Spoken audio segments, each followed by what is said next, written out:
सभी मित्रों को नमस्कार। आज एक नए टॉपिक के साथ हाजिर हैं और ये है acute respiratory failure. Acute respiratory failure, clear? Important topic है, कंसेप्चुअल टॉपिक है। कई बार इटियोलॉजी वाइज क्वेश्चन आ चुके हैं ऑलरेडी, एग्जाम में आते रहते हैं रिपीटेटिवली वे में। डिस्कशन स्टार्ट करते हैं। बोर्ड पे 3 नाम लिखे हैं, एक्यूट रेस्पिरेटरी फेल्योर। एक्यूट ये वर्ड पहले भी हमने डिस्कस किया है, एक्यूट एंड क्रोनिक। कोई डिजीज जिसका ऑनसेट बहुत सडन हो, तुरंत कोई डिजीज हमारे सामने आए, साइन एंड सिम्टम कंपेरेटिवली बहुत सीवियर टाइप के हो और शॉर्ट टर्म प्रोबेबली वो डिजीज चले, हम बोलेंगे कि वो डिजीज एक्यूट इन नेचर का है। क्लियर? इसके अपोजिट हम बात करें क्रोनिक डिजीज, तो क्रोनिक की हमने बात करी थी सीओपीडी में, न्यूमोनिया के अंदर एज वेल एज अस्थमा के अंदर। क्रोनिक इन नेचर का मतलब होता है ऐसी डिजीजेज जिसमें बीमारी का जो स्टार्टिंग होता है वो धीरे धीरे होता है और as compare to the acute condition ये बीमारियां लॉन्ग टर्म चलती है, लॉन्ग टर्म कंटिन्यू परसिस्टेंट रहती है, हम बोलेंगे क्रोनिक टाइप का नेचर है। तो जब सडन इमीडिएट आपके अंदर डिजीज हम देखें प्रोड्यूस हो रही है, साइन एंड सिम्टम्स देखने को मिले तुरंत ही, हम बोलेंगे it is an acute in nature disease. अब इस डिजीज में आप देख रहे हैं रेस्पिरेटरी फेल्योर हो रहा है। सिंपल समझ में आ रहा है कि रेस्पिरेटरी सिस्टम फेल हो गया। फेल हो गया का मतलब हम ये मानते हैं कि जो बेसिकली काम करता है ये सिस्टम, वो काम ये पूरा नहीं कर पा रहा है। अब क्या काम करता है? हमने पढ़ा है सिंपली कि रेस्पिरेटरी सिस्टम का काम है गैसों का एक्सचेंज कराना और ब्लड में उनकी जो मात्रा है वो नियमित बनाए रखना। हमें ऑक्सीजन की ज़रूरत होती है फॉर बहुत सारे मेटाबॉलिक प्रोसेसेस के लिए, तो उसको मेंटेन रखना हमारे ब्लड में, ये बेसिकली काम है रेस्पिरेटरी सिस्टम का। ये कंटिन्यूसली हमारे लिए गैसेस एक्सचेंज करता रहता है। अब यहाँ मैं बात करूँ कि ये जो सिस्टम है रेस्पिरेटरी सिस्टम, ये फेल हो गया है। और फेल किस बात में हो गया है? बॉडी की जो ऑक्सीजन डिमांड है उसको पूरा करने में। फेल का ये कतई मतलब नहीं है कि ये सिस्टम बिल्कुल ही काम नहीं कर रहा है, बिल्कुल ही डेड हो गया ये सिस्टम। डेड होना, काम नहीं करना, वो कहलाता है अरेस्ट, बेसिकली रेस्पिरेटरी अरेस्ट। हाँ, यहाँ हम बात कर रहे हैं फेल्योर की, और फेल्योर का सिंपली मतलब है कि काम तो कर रहा है लेकिन उस ऑप्टिमम लेवल से ये काम नहीं कर रहा जिस लेवल से इसको करना चाहिए। ये जिस लेवल से मेटाबॉलिक डिमांड पहले पूरा करता आया है उस व्यक्ति की, वो अब नहीं कर पा रहा है, हम बोलेंगे कि वो इस सिस्टम का फेल्योर है। क्लियर? तो बाय डेफिनेशन वाइज हम बात करें what is the acute respiratory failure? A sudden life threatening condition in which our respiratory system fail to provide adequate gaseous exchange। क्या मतलब निकला कि एक सडन अराइज होने वाला डिजीज है, लाइफ थ्रेटनिंग ये कंडीशन है, लाइफ थ्रेटन हो सकती है, पेशेंट की जान भी जा सकती है। और इसमें हमारा जो रेस्पिरेटरी सिस्टम है, मेनली मैं बात करूं लंग्स की, तो लंग्स का जो बेसिक काम होता है गैसियस एक्सचेंज करने का, वो यहाँ पर नहीं कर पाएंगे, वो यहाँ इनकैपेबल हो जाते हैं उस ऑप्टिमम लेवल से काम करने के लिए जिस लेवल से ये पहले से काम कर रहे हैं। और अल्टीमेटली ये हमारा जो सिस्टम है जिसका काम है ब्लड में ऑक्सीजन की पर्याप्त मात्रा बनाए रखना, ये यहाँ पर फेल हो जाएगा। That means this system will not be able to maintain the optimum oxygen level in our blood, हम बोलेंगे it is an respiratory failure. क्योंकि सडन हो रहा है तो आगे इसके लग गया है एक्यूट। क्लियर? तो मैं दोबारा बता दूं what is the acute respiratory failure by definition wise? It is a sudden life threatening deterioration in gaseous exchange function of lungs and fail to provide adequate oxygenation of blood.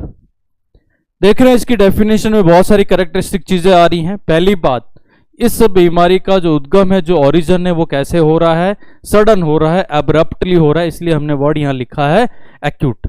Life threatening ये condition है, life को threaten करने वाली, जीवन को चुनौती देने वाली, दैट मीन्स बहुत डेंजरस ये डिजीज कंडीशन है, पेशेंट की जान भी जा सकती है।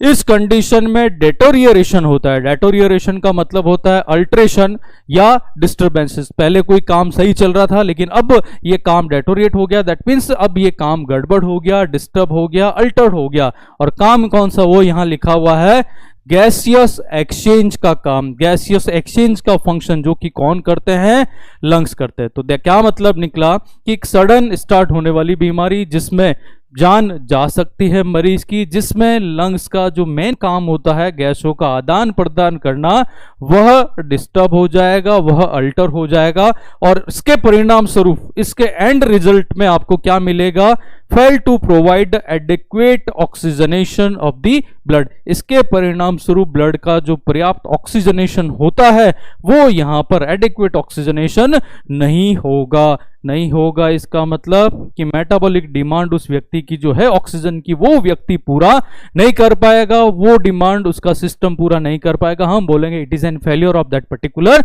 सिस्टम। तो failure doesn't mean that system is not working, it means it is working but not with the optimum level. सही तरीके से ये काम नहीं कर रहा है, मेटाबॉलिक डिमांड को पूरा नहीं कर पा रहा, हम बोलेंगे it is an failure condition of particular system. तो ये फेलियर कंडीशन है रेस्पिरेटरी सिस्टम की, चूंकि ये सडन ऑनसेट का एक डिजीज कंडीशन है, हम बोल रहे हैं it is an acute respiratory failure, ARF, acute respiratory failure. वैसे ARF रीनल फेलियर के भी लिए वर्ड काम में लिया जाता है, वहां हम बोलते हैं एक्यूट रीनल फेलियर, लेकिन यहाँ ARF की बात मैं कर रहा हूं, बार बार ARF वर्ड बोलूंगा तो समझ में आ जाना चाहिए। यहां हम बात कर रहे हैं एक्यूट रेस्पिरेटरी फेलियर के बारे में। तो by definition what is mean, simply मैं रिपीट कर रहा हूं, it is sudden life threatening deterioration in the gaseous exchange function of the lung and fail to provide adequate oxygenation of the blood. Clear.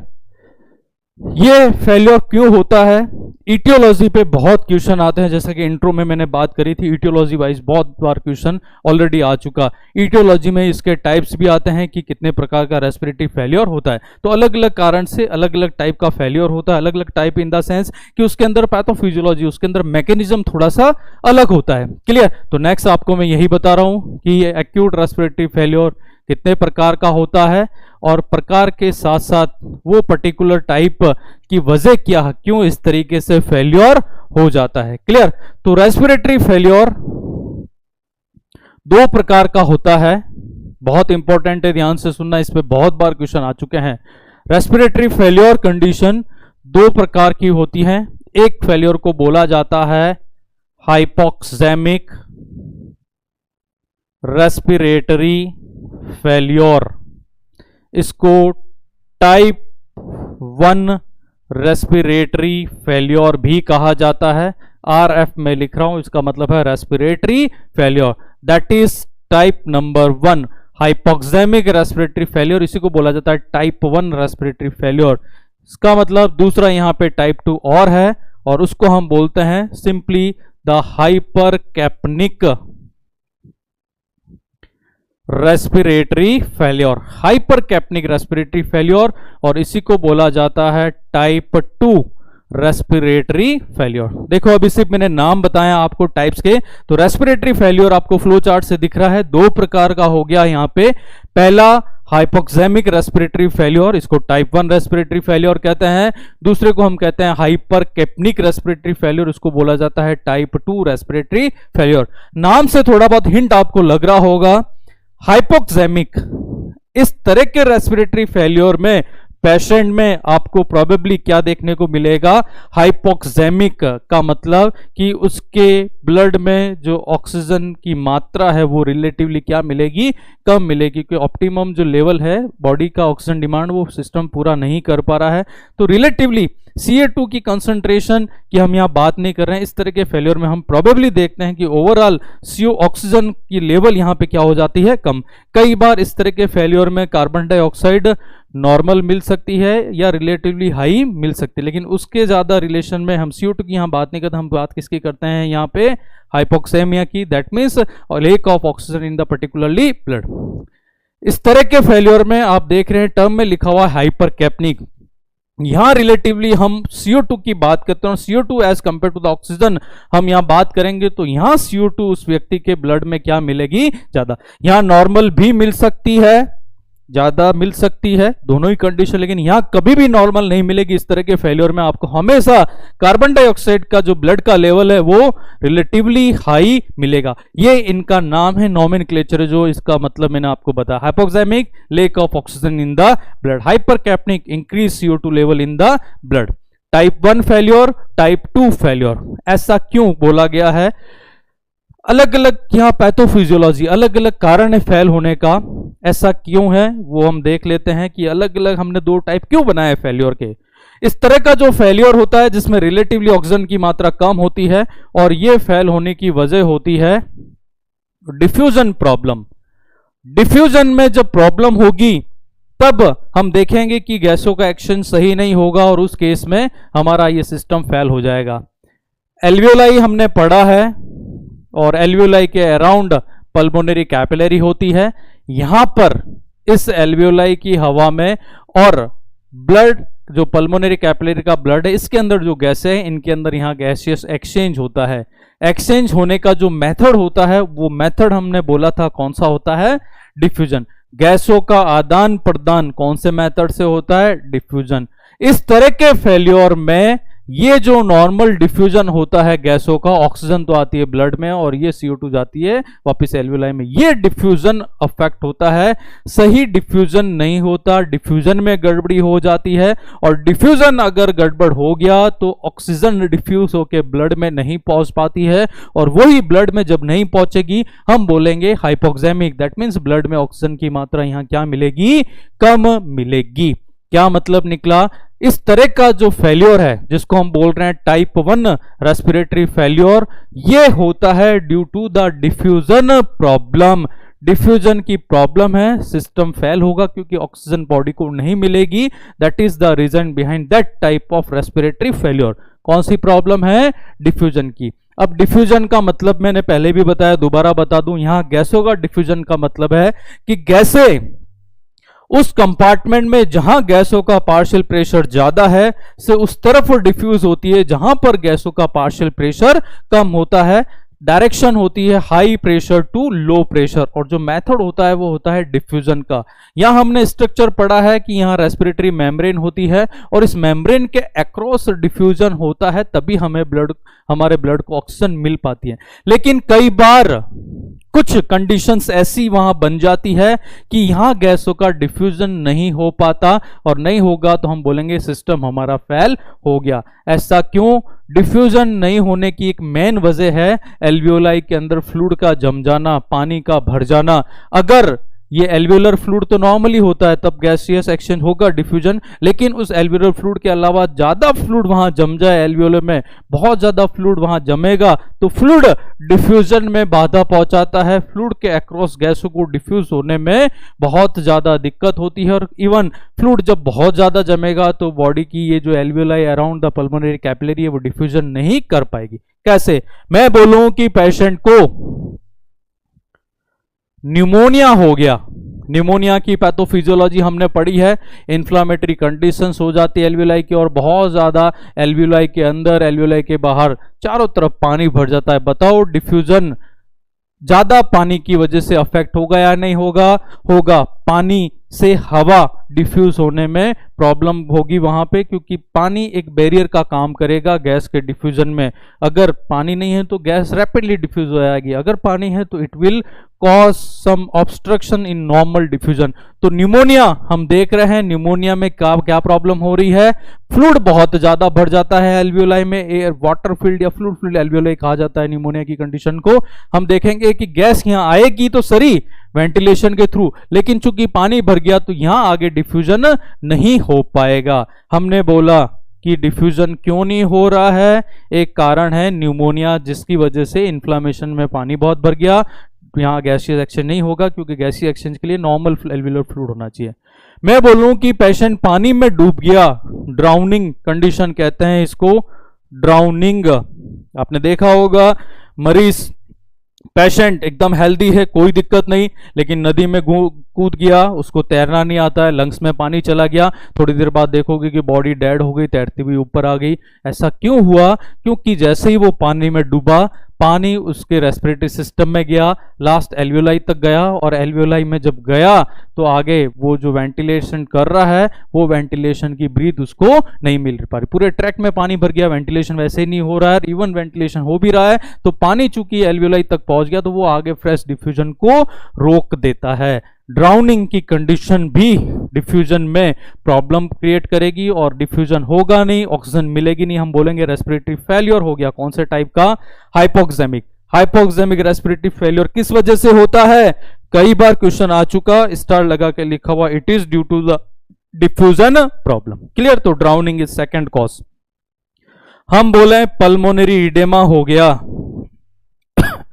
इडेमा का मतलब आप सबको पता ही है, फ्लूइड रिटेंशन हो गया, पानी भर गया है पल्मोनरी ट्रैक के अंदर, पल्मोनरी आर्टरी में, पूरा जो पल्मोनरी वैस्कुलेचर होता है लंग्स के अंदर, जो पल्मोनरी वेसल जो ब्लड लेके जा रही हैं, उसके अराउंड जो टिश्यूज हैं वहां सब जगह फ्लूइड भर गया, फ्लूइड एक्युमुलेशन हो गया है, पानी भर गया, पानी भर गया। दैट मीन्स अगेन वो पानी फ्रेश गैसेस एक्सचेंज को नहीं होने देगा, क्योंकि वो क्या करेगा? डिफ्यूजन में प्रॉब्लम क्रिएट करेगा। डिफ्यूजन नहीं होना ही रेस्पिरेटरी फेलियर का एक कारण है। तो पल्मोनरी इडेमा में कौन से टाइप का फेलियर होता है? टाइप 1 का। क्वेश्चन आते हैं डिजीज कंडीशन वाइज भी हमने पढ़ा है न्यूमोनिया के अंदर सॉरी, कॉम्प्लिकेशन ऑफ न्यूमोनिया में रेस्पिरेटरी फेलियर, ध्यान होगा मैंने बोला था टाइप 1 फेलियर होता है। वो टाइप 1 कौन सा? यही टाइप 1 फेलियर जिसमें क्या हो रहा है? डिफ्यूजन की प्रॉब्लम हो रही है। क्लियर? लंग्स में कैंसर है, ट्यूमर की कंडीशन है, इन्फ्लामेटरी रेस्पॉन्सेस होता है, फ्लूइड एक्युमुलेशन उसमें भी होता है। गैसों में due to the tumorous condition diffusion नहीं होता है, और नहीं होगा तो यहां पर भी फेलियर की कंडीशन होगी। एक बीमारी होती है जिसको बोला जाता है ARDS, acute respiratory distress syndrome.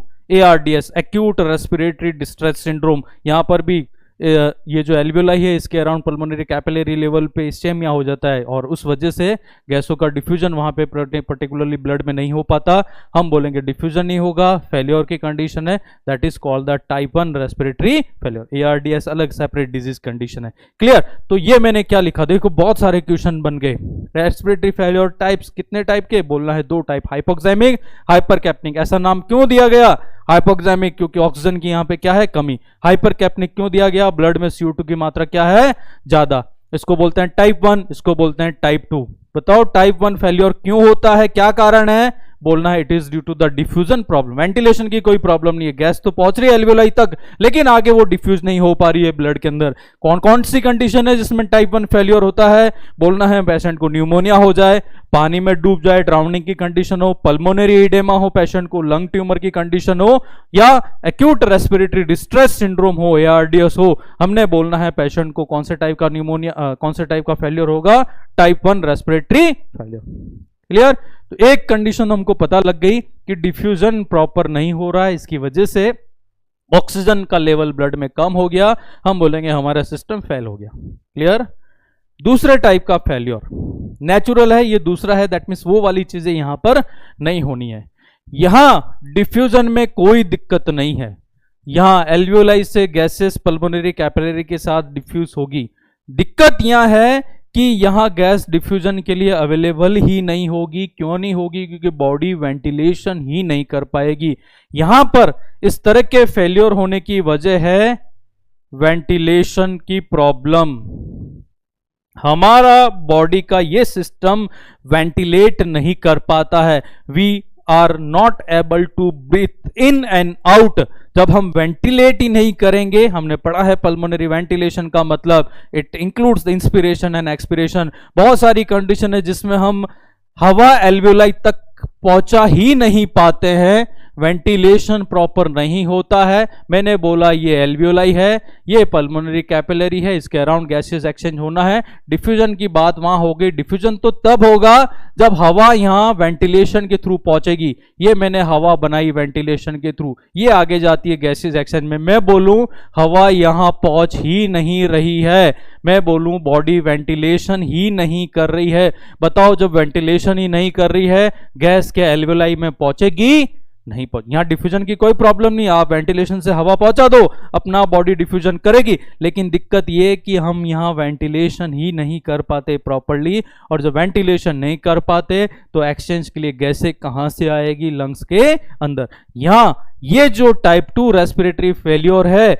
इसके होने की वजह कौन सी प्रॉब्लम है? Ventilation problem. कई बार ये क्वेश्चन आ चुका प्रॉब्लम के ऊपर। टाइप 1 फेल्योर का कारण क्या?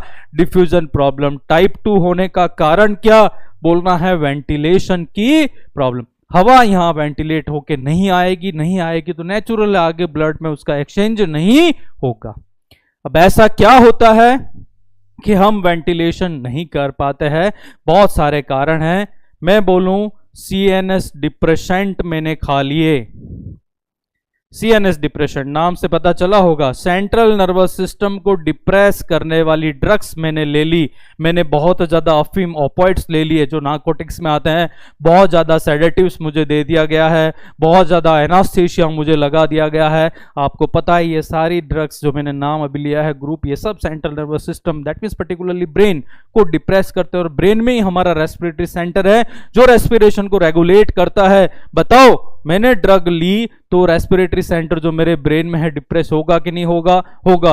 वो जो नॉर्मल वेंटिलेशन बॉडी को करवाता है वो सेंटर क्या नॉर्मल वेंटिलेशन करवाएगा? नहीं करवाएगा। अपर्याप्त वेंटिलेशन करेगी बॉडी, गैसें यहां पहुंचेगी नहीं तो ब्लड में मिक्स होना नहीं होना है तो हम बोलेंगे सिस्टम हमारा फेल हो गया। That is one cause use of CNS depressant. CNS depressants हमने ले लिया। ऑपोइड्स, मॉर्फिन सुना होगा आपने, मॉर्फिन रेस्पिरेटरी सेंटर को डिप्रेस करता है, रेस्पिरेटरी रेट डाउन हो जाती है, ज्यादा मॉर्फिन देते वो, इसीलिए सेंटर डिप्रेस होता है सीएनएस, और सीएनएस में ब्रेन में ही रेस्पिरेटरी सेंटर है, वेंटिलेशन बॉडी नहीं कर पाती। क्लियर? मैंने बोला न्यूरोमस्कुलर प्रॉब्लम है चेस्ट का, न्यूरोमस्कुलर डिसऑर्डर या डिजीज है हमारे चेस्ट की। सही वेंटिलेशन हो इसके लिए एनाटॉमी हमारे चेस्ट की सही होनी चाहिए, डायफ्राम सही होना चाहिए एनाटॉमिकली, फिजियोलॉजिकली भी फ्रेनिक नर्व सही से काम करें, इंटरकॉस्टल मसल सही हो, इंटरकॉस्टल नर्व सही से काम करें। That means physiology of respiration के लिए जो जो एसेंशियल एनाटॉमिकल स्ट्रक्चर्स हैं वो अगर सही होगी तभी हम वेंटिलेशन कर पाएंगे, तभी हम ब्रीथ ले पाएंगे। मैं बोलूं रिब फ्रैक्चर हो गया, मैं बोलूं इंटरकॉस्टल नर्व काम नहीं करा, मैं बोलूं कि फ्रेनिक नर्व काम नहीं कर रही है ड्यू टू द इंजरी, इन सभी कंडीशन में इसको कहते हैं हम neuromuscular problems of the chest. Disorder होते हैं बहुत सारे जो नर्व से रिलेटेड है, मसल से रिलेटेड है चेस्ट के, तब हम देखेंगे कि बॉडी वेंटिलेशन प्रॉपर नहीं कर पाएगी, क्योंकि वेंटिलेशन के लिए जरूरी है न्यूरोमस्कुलर जो सिस्टम है जो रेगुलेट कर रहा है चेस्ट को, चेस्ट की एक्टिविटी को, वो सही होना चाहिए। अगर नहीं होगा तब अल्टीमेटली प्रॉब्लम किसकी हो जाएगी? वेंटिलेशन की। क्लियर? तो neuromuscular disorder of the chest अगर मरीज में है, patient will not B able to take normal ventilation, and again if the problem is in ventilation, body का CO2 बाहर नहीं जाएगा, प्रॉब्लम वो ब्लड में ही पड़ा रह जाएगा, वेंटिलेशन होकर आगे जाएगा नहीं, हम बोलेंगे रेस्पिरेटरी फेल्योर हो गया। क्लियर? तीसरा कारण सीवियर सीओपीडी। ये कुछ ऑब्स्ट्रक्टिव डिजीजेज हैं। सीओपीडी पढ़ा है हमने, क्रोनिक ऑब्स्ट्रक्टिव पल्मोनरी डिजीज। यहां एयरवे में ऑब्स्ट्रक्शन हो जाता है, बहुत ज्यादा म्यूकस कलेक्शन हो जाता है, सीओपीडी में हमने देखा, बहुत ज्यादा डायलेशन हो जाता है, एम्फाइसीमा में हमने देखा। बताओ अगर रेस्पिरेटरी ट्रैक्ट हमारा ऑब्स्ट्रक्टेड हो गया, अगर वो नैरो हो गया, क्या हवा वेंटिलेशन के दौरान सही मात्रा में लंग्स की एल्वियोलाई तक पहुंच पाएगी? नहीं पहुंच पाएगी। हमने रास्ते को रोक रखा है, रास्ता रुका हुआ है, वेंटिलेशन प्रॉपर नहीं। हमने बोला 500 ml हवा में नॉर्मली लेता हूं मेरी एल्वियोलाई तक हर एक ब्रीथ में, मैंने बोला रास्ता न कम हो गया due to the obstruction, due to the sputum production, due to the pathological condition. COPD हमने पढ़ा है, पैथोफिजियोलॉजी। बताओ नॉर्मल वेंटिलेशन होगा क्या? नहीं होगा। सीवियर सीओपीडी मैंने लिखा है यहाँ, नॉर्मल सीओपीडी की बात नहीं हो रही है। सीओपीडी अगर सीवियर कंडीशन में है तब हम देखेंगे वेंटिलेशन बिल्कुल ही बंद हो गया और वेंटिलेशन की वजह से वहां पर फेल। सीओपीडी का कॉम्प्लिकेशन आप अगर हो सके तो याद करो, कॉम्प्लिकेशन में हमने लिखा है respiratory failure, that is type 2 respiratory failure. क्या प्रॉब्लम है? वेंटिलेशन की। क्लियर? ये क्वेश्चन आते हैं किसमें टाइप 1, किसमें टाइप 2, कारण क्या है टाइप 1 का, कारण क्या है टाइप 2 का, पैथोलॉजी कंडीशन दे देंगे, न्यूमोनिया है बताओ कौन सा फेल्योर हो सकता है, अस्थमा है, सीओपीडी है कौन सा हो सकता है। क्लियर? तो यह है COPD, severe COPD. Status अस्थमेटिकस,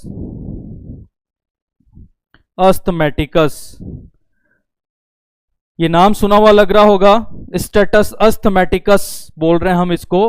asthma की सीवियर कंडीशन, एक ऐसा अस्थमा जिसका ऑनसेट बहुत सडन हो, जो कि रैपिडली एराइज हो, सिम्टम बहुत सीवियर हो और लंबे समय तक चले, परसिस्टेंट टाइप ऑफ अस्थमा अगर है, सिंपल सी लैंग्वेज में हम बोले सीवियर अस्थमा अगर है, स्टेटस अस्थमेटिकस के नाम से जाना जाएगा। और अस्थमा में आप देखोगे कि पैथोफिजियोलॉजी हमने पढ़ा है, due to the inflammatory responses severe bronchospasm होता है। ब्रोंकोस्पाज्म की वजह से एयर वे बहुत ज्यादा नैरो, और इतना नैरो कि वेंटिलेशन बॉडी नहीं कर पाएगी, और जब वेंटिलेशन ही नहीं होगा बात घुमा फिरा के वहीं आ गई कि गैसों का एक्सचेंज होना तो दूर की बात है, गैसों का एक्सचेंज नहीं होना ही रेस्पिरेटरी फेल्योर है। यहां कारण क्या हुआ? वेंटिलेशन। डिफ्यूजन तक तो बात ही नहीं आई, डिफ्यूजन तो आगे हो जाएगा अगर गैस पहुंचेगी, लेकिन हम गैस ही नहीं पहुंचा पा रहे हैं क्योंकि बॉडी यहां वेंटिलेशन प्रॉपर नहीं कर पा रही है। तो यहां दिक्कत किसकी आ गई?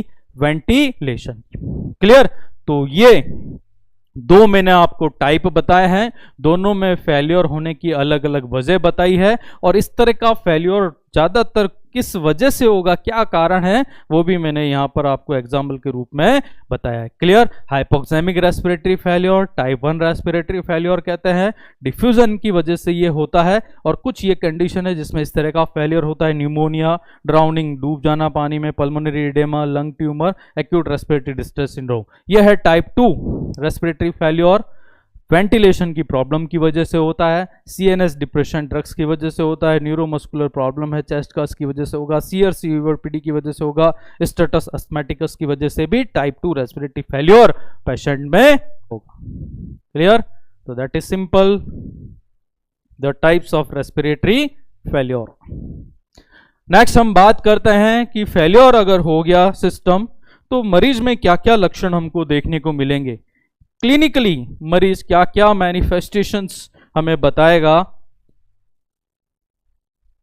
दैट मीन्स हम बात कर रहे हैं next sign and symptoms of the acute respiratory failure, clinical manifestation या हम बोल रहे हैं sign and symptoms. Clear?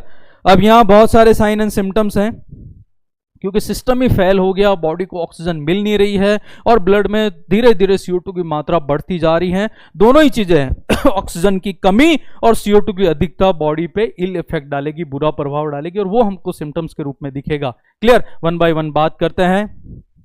Patient को ऑक्सीजन मिलेगी नहीं, बड़ा बेचैन हो जाएगा, रेस्टलेसनेस हमको देखने को मिलेगा, फटीग, बिल्कुल थका हुआ क्योंकि ऑक्सीजन मिल नहीं रहा है, ऑक्सीजन ही ऑक्सीडेशन करती है, एनर्जी मिलेगी नहीं। डिस्निया, ये इटियोलॉजी वाइज कारण क्या है, न्यूमोनिया, अस्थमा, सीओपीडी सब में सांस लेने में दिक्कत हो रही है। रेस्पिरेटरी रेट यहां बढ़ जाएगी, टेकिपनिया कहते हैं इसको। टेकिकार्डिया, हार्ट रेट इंक्रीज हो जाएगी, कंपनसेशन के लिए बॉडी का जो हार्ट है वो मिनिमम ऑक्सीजन को पहुंचाने की कोशिश करता है, रैपिड बीट करके टेकिकार्डिया यहाँ होगा। एक बार मैं लिख लेता हूँ फिर दोबारा एक्सप्लेन करूंगा। रेस्टलेसनेस है, यहाँ फटीग है, dyspnoea, tachypnoea, tachycardia.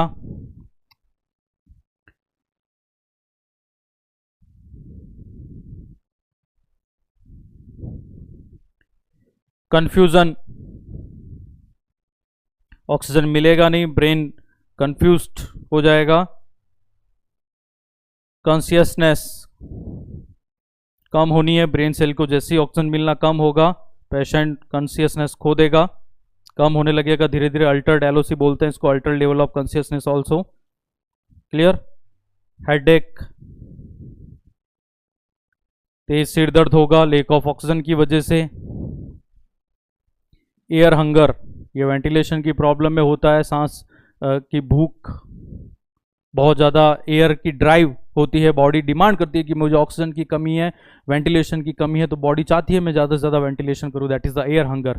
Clear? decrease breath sound,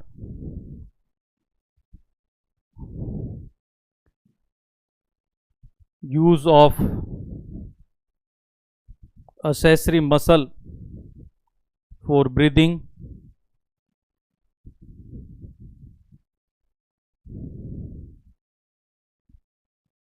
diaphoresis,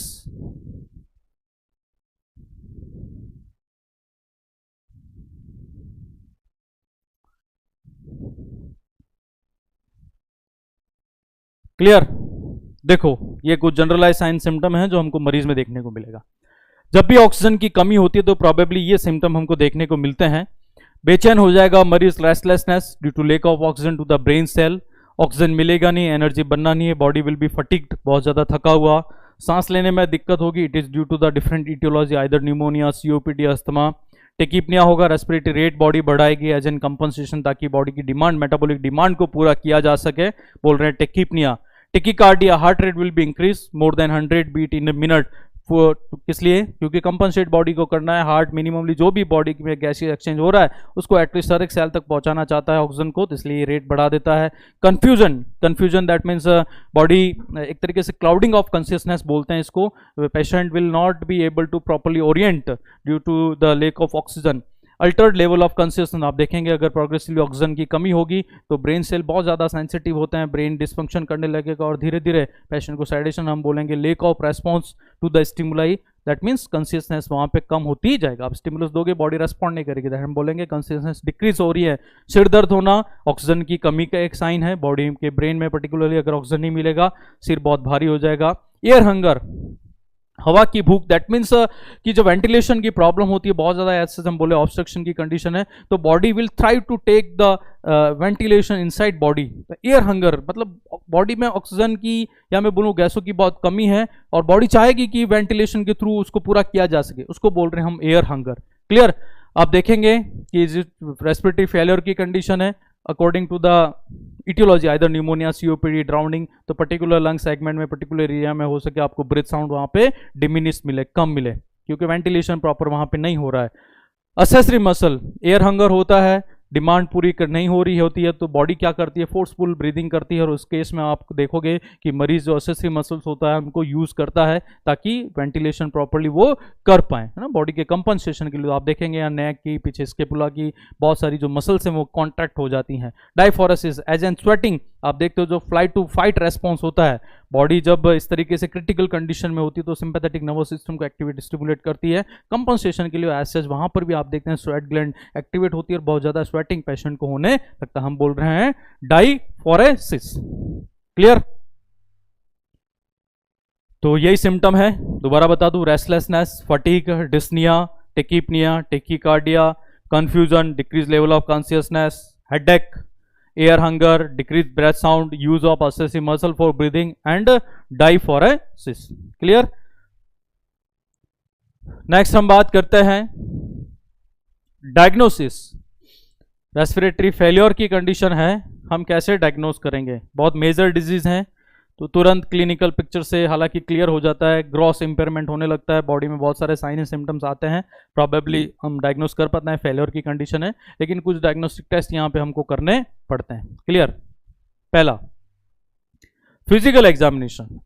physical examination बहुत इंपॉर्टेंट टेक्निक है बॉडी में ऑब्जेक्टिव डेटा को कलेक्ट करने के लिए। जो ज़्यादातर साइन एंड सिम्टम्स हैं वो आप इसी से क्लियर कर पाते हैं। हम यहाँ देख रहे हैं पेशेंट को ब्रेथ साउंड नहीं आ रहा है, पेशेंट असेसरी मसल को यूज़ कर रहा है, तो वो सारी चीज़ें आप फिजिकल एग्जामिन करके देख सकते हैं। क्लियर। फिजिकल एग्जामिनेशन में टेक्निक्स काम में लेना है, इंस्पेक्शन, ऑस्कल्टेशन, परकशन, पल्पेशन। तो ब्रेथ साउंड ऑस्कल्टेशन से, इंस्पेक्शन से आपको असेसरी मसल को देखना है। क्लियर। बॉडी साइनस हो रही है, नीली हो रही, तो इंस्पेक्शन से पता चलेगा। तो वो सब चीज़ें पता करने में टेस्ट कौन सा हेल्प करेगा? Physical examination.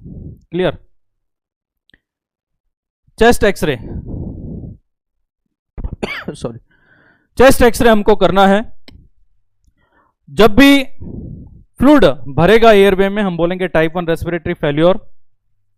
जब भी टाइप 2 रेस्पिरेटरी फेल्योर होगा, वेंटिलेशन की प्रॉब्लम होगी, either due to the airway obstruction, COPD, asthma के केस में, तो उन सब में आप देखोगे जब भी हमने पढ़ी है डिजीज वाइज अलग अलग कंडीशन, वहां सब जगह एक्सरे आया हुआ है।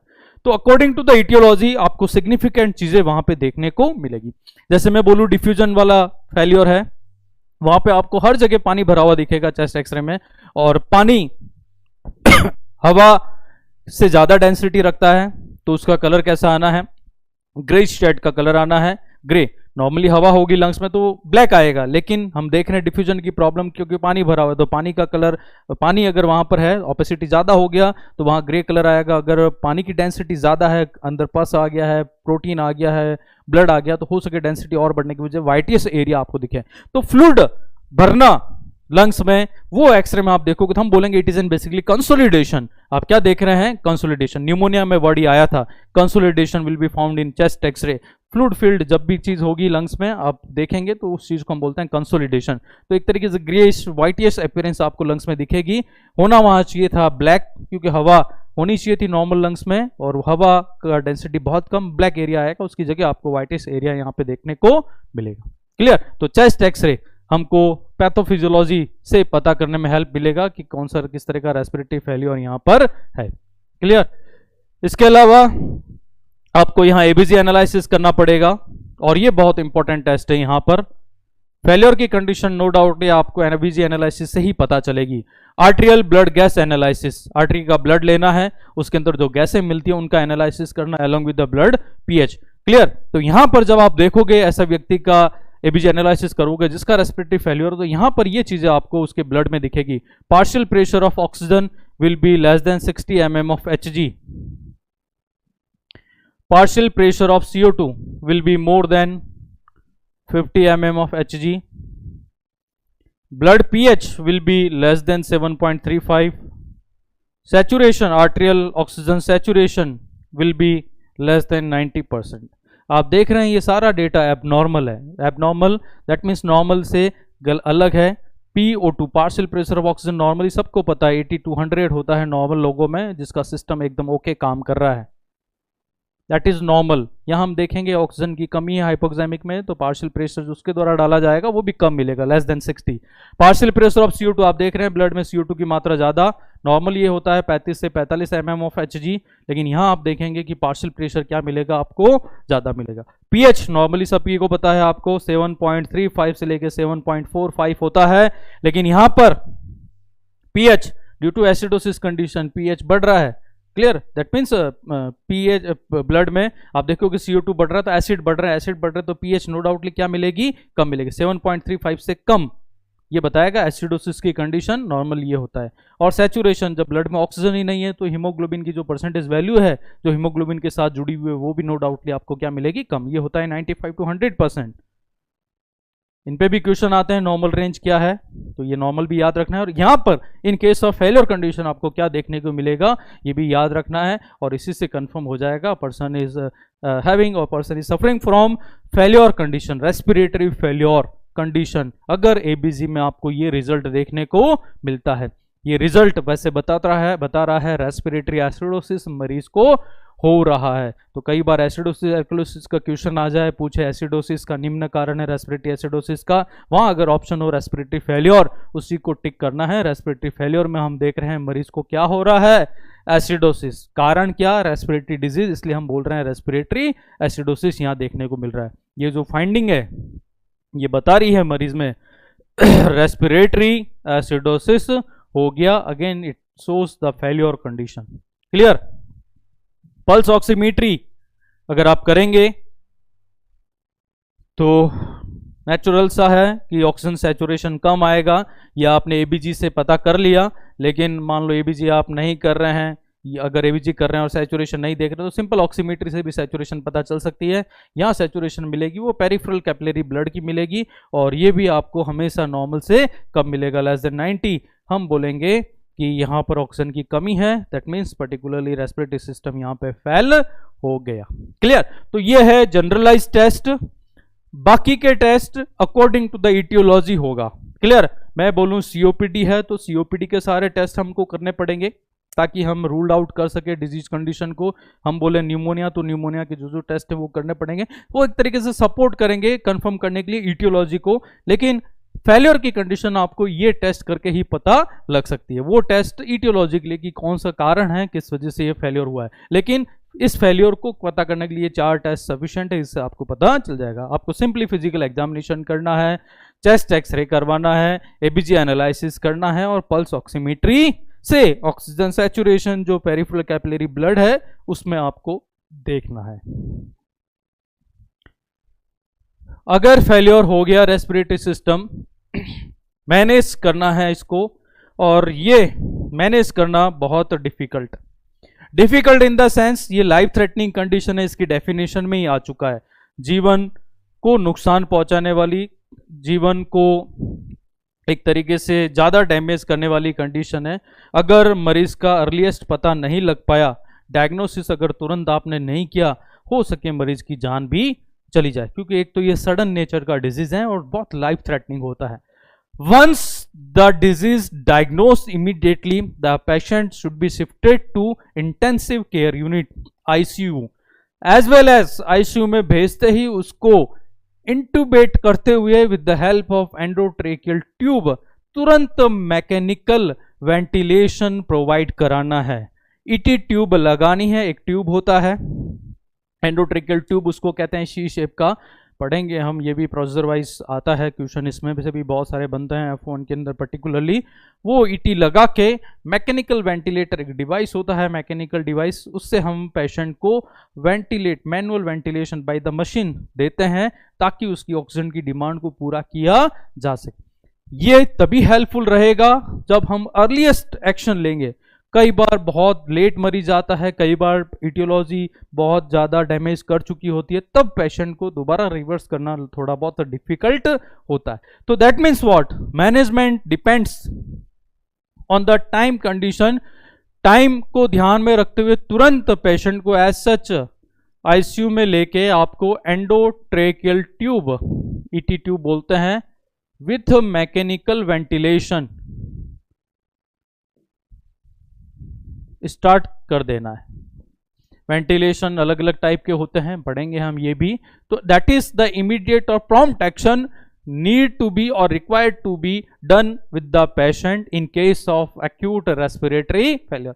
It is just to stable the patient's condition, just to maintain the normal saturation of the oxygen in the blood, क्योंकि ऑक्सीजन वाइटल गैस है, लॉन्ग टर्म अगर उसका हाइपोक्सिया है, कमी है, patient will not be survive. तो that is the primarily condition. मरीज खुद ब्रीथ कर नहीं पा रहा, डिफ्यूजन बॉडी कर नहीं रही, वेंटिलेशन वो कर नहीं रहा, इसलिए टाइप 2 फेलियर, डिफ्यूजन बॉडी कर नहीं रही क्योंकि आगे फुल भरा हुआ है, तो पेशेंट के हाथ में कुछ नहीं है, फोर्सफुल वेंटिलेशन करना पड़ेगा, तब ब्लड में ऑक्सीजन मिक्स होगी और उसके लिए हमको ये देना पड़ेगा mechanical sorry ventilation by the mechanical ventilator. तो ये सबसे मेन काम है।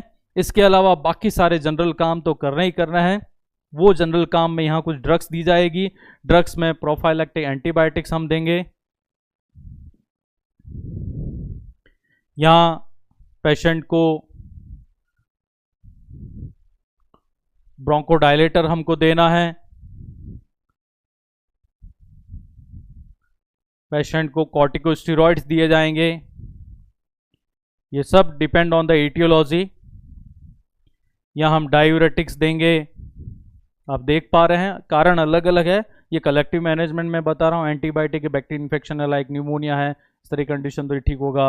ऑब्स्ट्रक्शन की कंडीशन है, वेंटिलेशन नहीं हो रहा, तो ब्रोंकोडायलेटर देना है। इन्फ्लामेटरी कंडीशन से like the asthma, like the pneumonia, corticosteroid दिए जाएंगे। डिफ्यूजन की प्रॉब्लम में पानी भरने की वजह से लाइक द पल्मोनरी एडेमा है, या हम बोले कि ड्राउनिंग की कंडीशन है, डायूरेटिक्स देंगे, ज़्यादा पानी जो है बॉडी का वो बाहर निकल जाएगा। तो ये है मेडिकल मैनेजमेंट, सबके बारे में हमने डिटेल में बात करी है। ब्रोंकोडायलेटर कितने टाइप्स के होते हैं पढ़ा है हमने, 3 तरह के होते हैं, B2 adrenergic agonist receptor, methylxanthine, anticholinergic. Corticosteroid भी हमने पढ़ा है, कुछ ओरल दिए जाते हैं, कुछ इंजेक्टेबल दिए जाते हैं, कुछ इनहेलेशन के फॉर्म में दिए जाते हैं। क्लियर। डायूरेटिक्स बहुत सारे अलग अलग टाइप्स के होते हैं, क्लियर, नाम सुना होगा, एग्जाम्पल आपने फुरासेमाइड, प्लस तो ये जनरलाइज कंडीशन देनी है अकॉर्डिंग द प्रिस्क्रिप्शन, ये पेशेंट के साथ हमको काम करना है। नर्सिंग मैनेजमेंट की बात करें तो अब तक जो भी हमने पढ़ा है in terms of different diseases, वो सब यहाँ पे अप्लाई होगा। क्लियर। हम यहाँ पेशेंट को ऑक्सीजन दे ही रहे हैं विद द मैकेनिकल वेंटिलेशन, हमको यहाँ मरीज को हाई फाउलर पोजीशन देना है, हमको पेशेंट के एयरवे की सक्शनिंग करते रहना है। क्लियर। एज सच पेशेंट की एंजाइटी को हमको रिड्यूस करना है, पेशेंट में फ्लूइड इंटेक प्रॉबेबली अगर डिफ्यूजन की प्रॉब्लम नहीं है, टाइप 2 फेल्योर है, तो अप टू द 3 लीटर अगर नॉट कॉन्ट्राइंडिकेटेड है, वो सारे काम करना है। दैट मीन्स यहाँ स्पेसिफिक रिगार्डिंग नर्सिंग मैनेजमेंट कुछ नहीं है, वही एज यूजुअल जो डिफरेंट रेस्पिरेटरी प्रॉब्लम है अब तक हम करते आए हैं, वो सारे काम ही हमको यहाँ पे करने पड़ेंगे। अगर हमने ये वाला काम अच्छे से कर दिया, अगर कंप्लीटली मॉनिटर करते हुए ये ड्रग्स दे दिया, नर्सिंग मैनेजमेंट एज यूजुअल जो नॉर्मली हम कर रहे हैं, prognosis is better, prognosis good है, मरीज बहुत जल्दी रिकवर हो जाता है। वैसे भी एक्यूट कंडीशंस जो होती हैं अर्लीस्ट अगर आप मैनेज करो तो रिकवरी रैपिड है, प्रोग्नोसिस उसका गुड होता है, एज सच वो फैटल नहीं रह जाती। तो यही सारे काम हमको यहाँ पे करना है, लेकिन प्रॉम्प्ट करना है। प्रॉम्प्ट का मतलब we should not waste time to do that particular thing. तुरंत सिम्टम क्लिनिकल आए, आपको शिफ्ट करना है पेशेंट को और उसके अकॉर्डिंगली ये सारे काम हमको करना है। क्लियर? तो यहाँ मैनेजमेंट में तो कुछ भी नहीं है विशेष। यहाँ जो इंपॉर्टेंट था, जिसपे बहुत सारे क्वेश्चंस आ चुके हैं ऑलरेडी, और वो था ईटियोलॉजी एंड टाइप्स। क्लियर? और वो हमने डिस्कस किया है, आपको याद रखना है, कई बार क्वेश्चन आ चुका है, the aetiology and types of the respiratory failure. Clear? तो रेस्पिरेटरी फेल्योर की परिभाषा में दोबारा बता दूं, एक सडन लाइफ थ्रेटनिंग कंडीशन है, गैसियस एक्सचेंज जो लंग्स करते हैं वो नहीं कर पाएंगे, और इसी वजह से ब्लड का ऑक्सीजनेशन यहाँ पे पर्याप्त नहीं होगा। कारण दो होते हैं यहाँ, या तो डिफ्यूजन की प्रॉब्लम हो या वेंटिलेशन की प्रॉब्लम हो, और ये दो कारण अलग अलग ईटियोलॉजी की वजह से हो सकते हैं, और उसी के अकॉर्डिंगली दो तरह के रेस्पिरेटरी फेल्योर होते हैं, एक टाइप 1 रेस्पिरेटरी फेल्योर, एक टाइप 2 रेस्पिरेटरी फेल्योर। टाइप 1 को हाइपोक्सेमिक रेस्पिरेटरी फेल्योर कहते हैं, टाइप 2 को हाइपरकैप्निक रेस्पिरेटरी फेल्योर कहते हैं। ये डिफ्यूजन की वजह से होता है टाइप 1, ये होता है due to the ventilation problem. एक बार एग्जाम में क्वेश्चन वेंटिलेटरी रेस्पिरेटरी फेल्योर आ गया, परेशान हो गए बच्चे, सर ये कौन सा, ये टाइप तो हमने पढ़ा ही नहीं। अरे नाम से पता है वेंटिलेशन की प्रॉब्लम जिसमें होगी वो वेंटिलेटरी रेस्पिरेटरी फेल्योर, तो वो कौन सा टाइप का है? That is type 2, problem in ventilation. कौन से टाइप का? टाइप 2। टाइप 1 में न्यूमोनिया है, ARDS है, पल्मोनरी एडेमा है, ड्राउनिंग है, लंग ट्यूमर की कंडीशन है। टाइप 2 में हम देखेंगे COPD है, सीवियर अस्थमा, स्टेटस अस्थमाटिकस है, न्यूरोमस्कुलर प्रॉब्लम है, चेस्ट का, CNS डिप्रेशेंट है, वो सब आएगा टाइप 2 के अंदर। साइन एंड सिम्टम्स कॉमन है, फर्क नहीं पड़ता है टाइप 1 है टाइप 2 है, दोनों में ऑक्सीजन की हम रिलेटिवली मात्रा देखेंगे कम है, CO2 ब्लड में बढ़ता जाएगा, अगर ऑक्सीजन मिलेगा नहीं तो पेशेंट को रेस्टलेस, बेचैनी होगी, पेशेंट बहुत थका हुआ होगा, सांस लेने में दिक्कत आएगी, पेशेंट का हार्ट रेट बढ़ जाएगा, रेस्पिरेटरी रेट बढ़ जाएगा, हेडेक होगा, एयर हंगर मरीज को होगा, मरीज सांस लेने में दिक्कत महसूस करेगा, तो असेसरी मसल्स को काम मिलेगा। ब्रेथ साउंड पर्टिकुलर साइड में हम देखेंगे कि रिलेटिवली बहुत कम आएगा। क्लियर? कॉन्शियसनेस धीरे धीरे कम होती जाएगी, कंफ्यूज्ड बॉडी रहेगी। क्लियर? तो ये सारी चीज़ें हमने देखी हैं in the sign and symptoms. Diagnosis हमने देखा है, ईटियोलॉजी वाइज तो करना ही करना है, जो कारण पता करे, लेकिन फेल्योर के लिए आपको ABG एनालिसिस मेनली करना है, और फ्लूइड कंसोलिडेशन देखने के लिए चेस्ट एक्सरे वहाँ पे करना है। सैचुरेशन पल्स ऑक्सीमेट्री देखेंगे तो सैचुरेशन कम मिलेगा, फिजिकल एग्जामिनेशन नॉर्मली करना ही है आपको। मैनेजमेंट में कुछ भी स्पेसिफिक नहीं है, मैन एक चीज़, ICU में मरीज को शिफ्ट करना है, लाइफ थ्रेटनिंग कंडीशन है, और एंडोट्रिकल ट्यूब लगाते हुए उसको मैकेनिकली वेंटिलेट करना है। बाकी का management according to the aetiology, कारण क्या है उसके हिसाब से होगा। या एंटीबायोटिक दी जाएगी, या हम कॉर्टिकोस्टेरॉइड्स देंगे, ब्रोंकोडायलेटर देंगे, डायोरेटिक्स देंगे, on the depend on the types of the respiratory failure as well as aetiology of the respiratory failure. Clear? तो it is all about the simple acute respiratory failure. चलो next disease के बारे में बात करते हैं, और यह है pulmonary embolism. Pulmonary embolism again a important disease, also life threatening disease condition, बहुत इंपॉर्टेंट है, क्वेश्चन आते रहते हैं इसकी ईटियोलॉजी में से। क्लियर? इसके मैनेजमेंट में से। चलो देखते हैं क्या है ये पल्मोनरी एम्बोलिज्म। दो वर्ड यहां लिखे हैं, एम्बोलिज्म सुना होगा आपने पहले भी। एम्बोलिज्म और थ्रोम्बोसिस बेसिकली ब्लड सर्कुलेशन के ब्लॉकेज की अवस्थाएं हैं। हमने बोला कि हमारा ब्लड वेसल्स में बहता है, ब्लड वेसल्स कहते हैं इनको। ये ब्लड वेसल्स ऑक्सीजनेटेड ब्लड लेके जाती है, बीच में कैपिलरी है, और फिर डीऑक्सीडेटेड ब्लड वापस हार्ट में आ जाता है। ऑक्सीजनेटेड ब्लड की ब्लड वेसल्स होती है एओर्टा, आर्टरी, आर्टेरियोल्स, बीच में होता है कैपिलरी, और डीऑक्सीनेटेड ब्लड के लिए होता है वेन्यूल्स, वेन्स, सुपीरियर और इंफीरियर वेना केवा। इसमें हम डिटेल में बात नहीं कर रहे हैं, ये सीवीएस में अंदर आता है, आपको पता होगा इसके बारे में। क्लियर। अभी हम सिंपली बात करें एम्बोलिज्म और थ्रोम्बोसिस के बारे में। यहां से ब्लड जा रहा है, यहां पर्टिकुलर कोई ऑर्गन है, ब्लड का काम है बहते रहना अनइंटरप्टेडली, लेकिन कई बार इस ब्लड वेसल्स में किसी चीज का बाधा या मैं बोलूं ब्लॉकेज बन जाता है। ब्लॉकेज का मतलब जो रास्ते को ब्लॉक करे। क्लियर। जैसे मैंने ये एक डायग्राम बनाया है, ये एक तरीके से ब्लॉकेज का काम कर रहा है, रास्ता रोकने का काम कर रहा है। आप देख रहे हैं पहले ब्लड इतने डायमीटर से निकल रहा था, अब ये ब्लड निकल रहा है मात्र इतने डायमीटर से। बताओ इस ऑर्गन को क्या पूरा ब्लड मिलेगा? नहीं मिलेगा। नहीं मिलेगा तो ये ऑर्गन जो भी है जिसको इस तरीके से सप्लाई जा रही है, ये अपना फंक्शन पूरा नहीं कर पाएगा। यहां इस कंडीशन में पल्मोनरी एम्बोलिज्म में ये जो ऑर्गन है, ये ऑर्गन है लंग्स। इस डिजीज की मैं बात कर रहा हूं, एम्बोलिज्म कहीं भी हो सकता है, इस डिजीज के रिलेशन में मैं बात कर रहा हूं। ये ऑर्गन है लंग्स, और लंग्स तक ब्लड आप सभी को पता है पल्मोनरी आर्टरी लेके जाती है। पल्मोनरी आर्टरी कहां से लेके जाती है? हार्ट से लेके जाती है। ये हार्ट हमने बना दिया, ये एट्रिया है, ये राइट एट्रिया है, ये लेफ्ट एट्रिया है, नीचे वाले वेंट्रिकल्स है, राइट वेंट्रिकल, लेफ्ट वेंट्रिकल। यहां से पल्मोनरी आर्टरी निकलती है और आगे जाके दो ब्रांचों में विभक्त हो जाती है। एक जाती है राइट लंग को, एक जाती है लेफ्ट लंग को। एम्बोलिज्म पे आते हैं, पल्मोनरी एम्बोलिज्म पे। एम्बोलिज्म का मतलब blockage, blockage of an pulmonary artery. Blockage किस वजह से? एम्बोलाई की वजह से, इसलिए यहां वर्ड दिया हुआ है एम्बोलिज्म। ब्लॉकेज दो तरीके से हो सकता है, एक एम्बोलाई की वजह से, एक थ्रोम्बस की वजह से।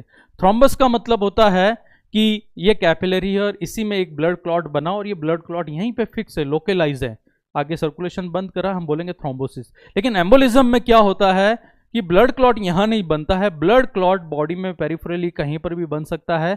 वो ब्लड के साथ फ्लोट करता हुआ, तैरता हुआ अल्टीमेटली आता है इस पल्मोनरी आर्टरी में और यहां जाके ये कहीं ना कहीं ऑब्स्ट्रक्शन कर देता है। अभी मैंने आपको एम्बोलिज्म का मतलब बताया। एम्बोलिज्म का मतलब ब्लॉकेज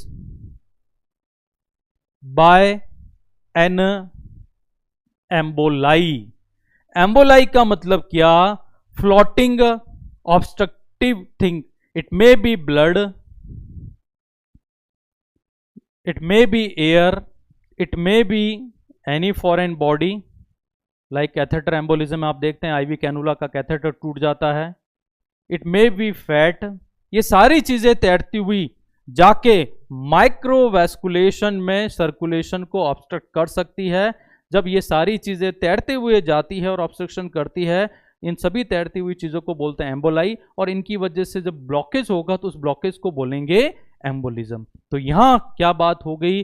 पल्मोनरी आर्टरी में, पल्मोनरी वर्ड इस आर्टरी से लिया हुआ है, इस पल्मोनरी आर्टरी में या तो इस आर्टरी की मेन ब्रांच या इससे जो आगे दो ब्रांचें बन रही है, इसमें कहीं पर भी ब्लॉकेज हो जाए, ऑब्स्ट्रक्शन हो जाए इस पल्मोनरी आर्टरी में बाई एम्बोलाई। और यहां पर मेनली एम्बोलाई जो होता है, पल्मोनरी एम्बोलिज्म की बात करूं, यहां मेनली क्या सा एम्बोलिज्म होता है? ब्लड। बॉडी में कहीं पर भी थ्रोम्बस बनता है, ब्लड क्लॉट बनता है, और वो तैरते हुए अगर ऊपर की तरफ है तो सुपीरियर वेना केवा, नीचे की तरफ है तो इंफीरियर वेना केवा से आएगा राइट एट्रिया में, राइट वेंट्रिकल, यहां से इस पल्मोनरी आर्टरी या इसकी एक ब्रांच को जाके ब्लॉक कर देता है और तभी उस कंडीशन को बोला जाता है पल्मोनरी एम्बोलिज्म। क्लियर? तो यह है ब्लॉकेज बाई एन एम्बोलाई।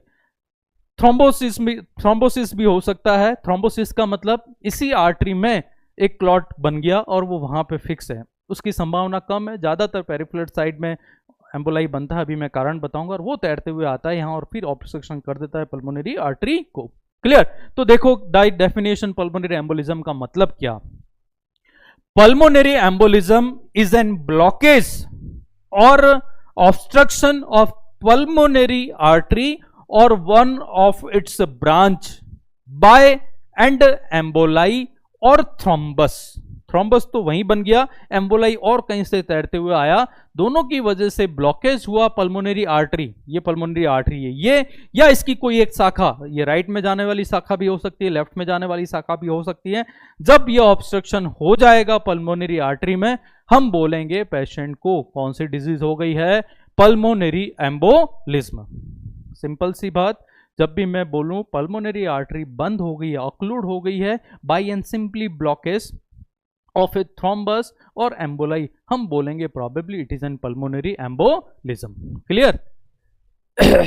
बहुत लाइफ थ्रेटनिंग कंडीशन है ये भी, क्योंकि आप देख पा रहे हैं आगे है यहां पे लंग्स, और इसी लंग्स में ये आर्टरी डीऑक्सीजनेटेड ब्लड लेके आती है, यहाँ एल्वियोलाई के अराउंड या आर्टरी पल्मोनरी बेड बनाती है, वापस इसमें गैसियस एक्सचेंज होता है और पल्मोनरी वेन के थ्रू ये वापस आती है, राइट। तो आप देखेंगे कि हार्ट से लंग्स में डीऑक्सीजनेटेड ब्लड गैसियस एक्सचेंज के लिए पर्याप्त मात्रा में नहीं जा पाता है, क्योंकि बीच में रास्ता बंद हो गया, और जब लंग्स में गैसियस एक्सचेंज के लिए जाएगा ही नहीं तो बिना एक्सचेंज वाला ही ब्लड वापस आएगा हार्ट में, और यही हार्ट उसी डीऑक्सीजनेटेड ब्लड को पंप कर देगा सेल के पास, और सेल बिना ऑक्सीजन वाले ब्लड का क्या करेगा, कुछ भी नहीं कर सकता, सेल को ऑक्सीजन चाहिए, और धीरे धीरे बॉडी में वही सिस्टमिक इफेक्ट आने लगते हैं जो अभी हमने रेस्पिरेटरी फेलियर की कंडीशन में आगे देखे थे।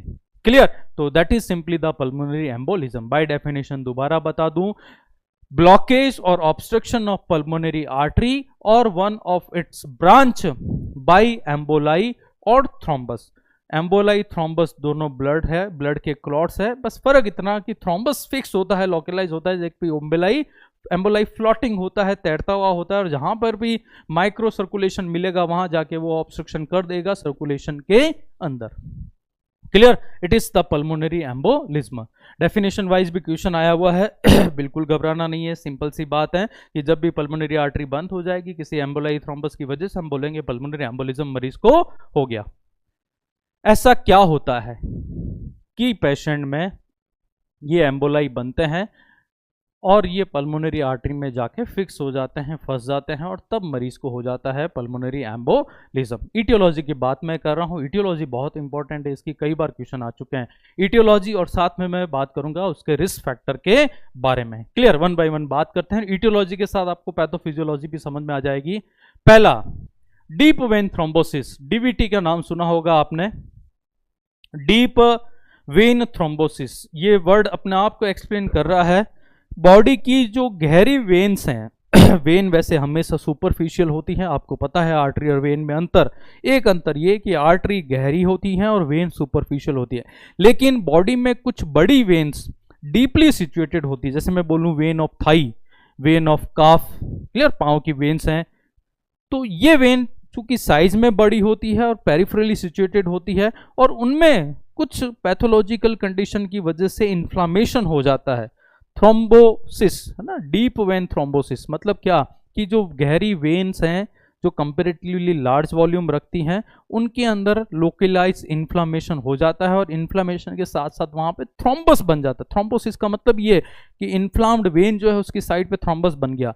अब वो थ्रोम्बस वहां है पाँव में, कोई बात नहीं, लेकिन मूवमेंट ज्यादा हुआ, स्टॉकिंग हुआ वहां पे, तो हो सके कि वो थ्रोम्बस वहां से हट गया, डिटैच हो गया, और ब्लड सर्कुलेशन के थ्रू होते होते, पाँव में है तो इंफीरियर वेना केवा के थ्रू होते हुए आएगा राइट एट्रिया में, राइट एट्रिया से जाएगा ये पल्मोनरी आर्टरी के थ्रू लंग्स में, तो दैट मीन्स ये पल्मोनरी आर्टरी में स्ट्रक हो गया और उसने कॉज कर दिया पल्मोनरी एम्बोलिज्म। आगे लंग्स में जा सकता है, लेकिन हम पहले की बात करें, पल्मोनरी एम्बोलिज्म में ही ऑब्स्ट्रक्शन कर दिया उसने, that is the deep vein thrombosis. ये खुद एक बीमारी है, यहां हम बात करें इसकी इटियोलॉजी ये है, itself a disease condition but it may cause pulmonary embolism. Deep veins में थ्रोम्बोसिस बनना, थ्रोम्बस डिटैच होके चला जाएगा अगर पल्मोनरी आर्टरी में, तब ये कॉज कर सकता है पल्मोनरी एम्बोलिज्म। आप देखते हैं डीवीटी का कॉम्प्लिकेशन सुना होगा आपने, वहां भी सबसे मेन कॉम्प्लिकेशन यही है, पल्मोनरी एम्बोलिज्म। क्लियर? तो ये है डीप वेन थ्रोम्बोसिस। दूसरा है peripheral inserted central catheter, PICC बोलते हैं इसको। लॉन्ग वेन इसको कहा जाता है। सेंट्रल जो वेन्स होती हैं उसमें हमको एक बड़ा कैथेटर डालना होता है, क्योंकि छोटे छोटे आईवी कैनुला से लंबे समय तक काम नहीं चलता है। लॉन्ग वेन सुना होगा आपने कि एक बड़ा सा कैनुला थ्रू एक कैथेटर हम डालते हैं लॉन्ग वेन्स के अंदर, like subclavian vein, clear, brachial vein के थ्रू। तो ये जब कैथेटर जाता है तो इसके आगे टिप होता है, कैनुला होता है। कैनुला वेन को ब्रेक करता है, जैसे ही ब्रेक होता है मैकेनिकल इंजरी की वजह से वहां पे लोकलाइज इन्फ्लामेशन हो सकता है, साथ में थ्रोम्बस भी बन सकता है। दूसरा, कैथेटर जो जा रहा है ये फॉरेन बॉडी है ब्लड के अंदर, हो सके कि वहां पे प्लेटलेट जम जाए, और प्लेटलेट जमेगी दैट मीन्स हम बोलेंगे कि वहां पे ब्लड क्लॉट बन गया। क्लॉट का बनना ही, अगर वो डिटैच हो गया पर्टिकुलर साइड से और ब्लड के थ्रू चला गया पल्मोनरी आर्टरी में, तो पेशेंट को क्या कर सकता है, एम्बोलिज्म। तो कई बार ये देखते हैं हम कि हमने एक लॉन्ग वेन डाला है, सेंट्रल कैथेटर डाला है, लेकिन बाद में एज एन कॉम्प्लिकेशन सांस लेने में दिक्कत आ गया, टेकिपनिया हो गया, मरीज मर गया। बेसिकली हुआ क्या, उसको पल्मोनरी एम्बोलिज्म हो गया। Clear, as an complication of that procedure. Prolong immobility,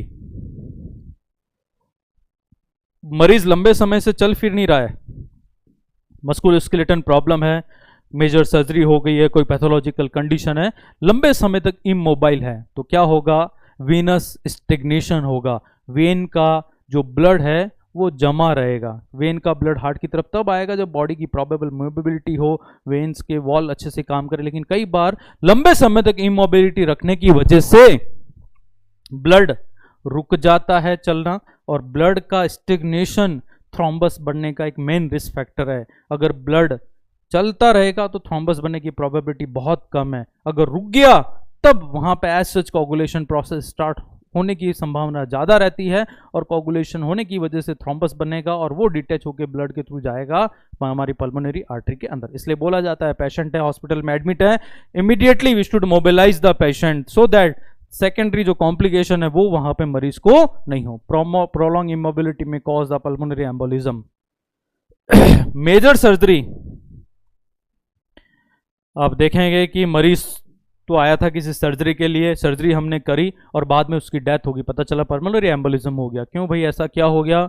ऐसी सर्जरी जो लंबे समय तक चलती है, मेजर ऑर्गन की जो सर्जरीज होती है, उसमें कई बार ब्लड क्लॉट्स रह जाते हैं ड्यूरिंग सर्जरी, या ड्यूरिंग ट्रोमा लगता है और क्लॉट कोगुलेशन वहां पे होने लगता है और फिर वो ब्लड क्लॉट डिटैच हो जाता है। मैं बोलूँ एब्डोमेन का सर्जरी, पेल्विक ऑर्गन का सर्जरी, गायनेकोलॉजिकल सर्जरी मेजर्स होती हैं, ऑर्थोपेडिक सर्जरी और भी खतरनाक है, फैट भी वहां रिलीज होती है।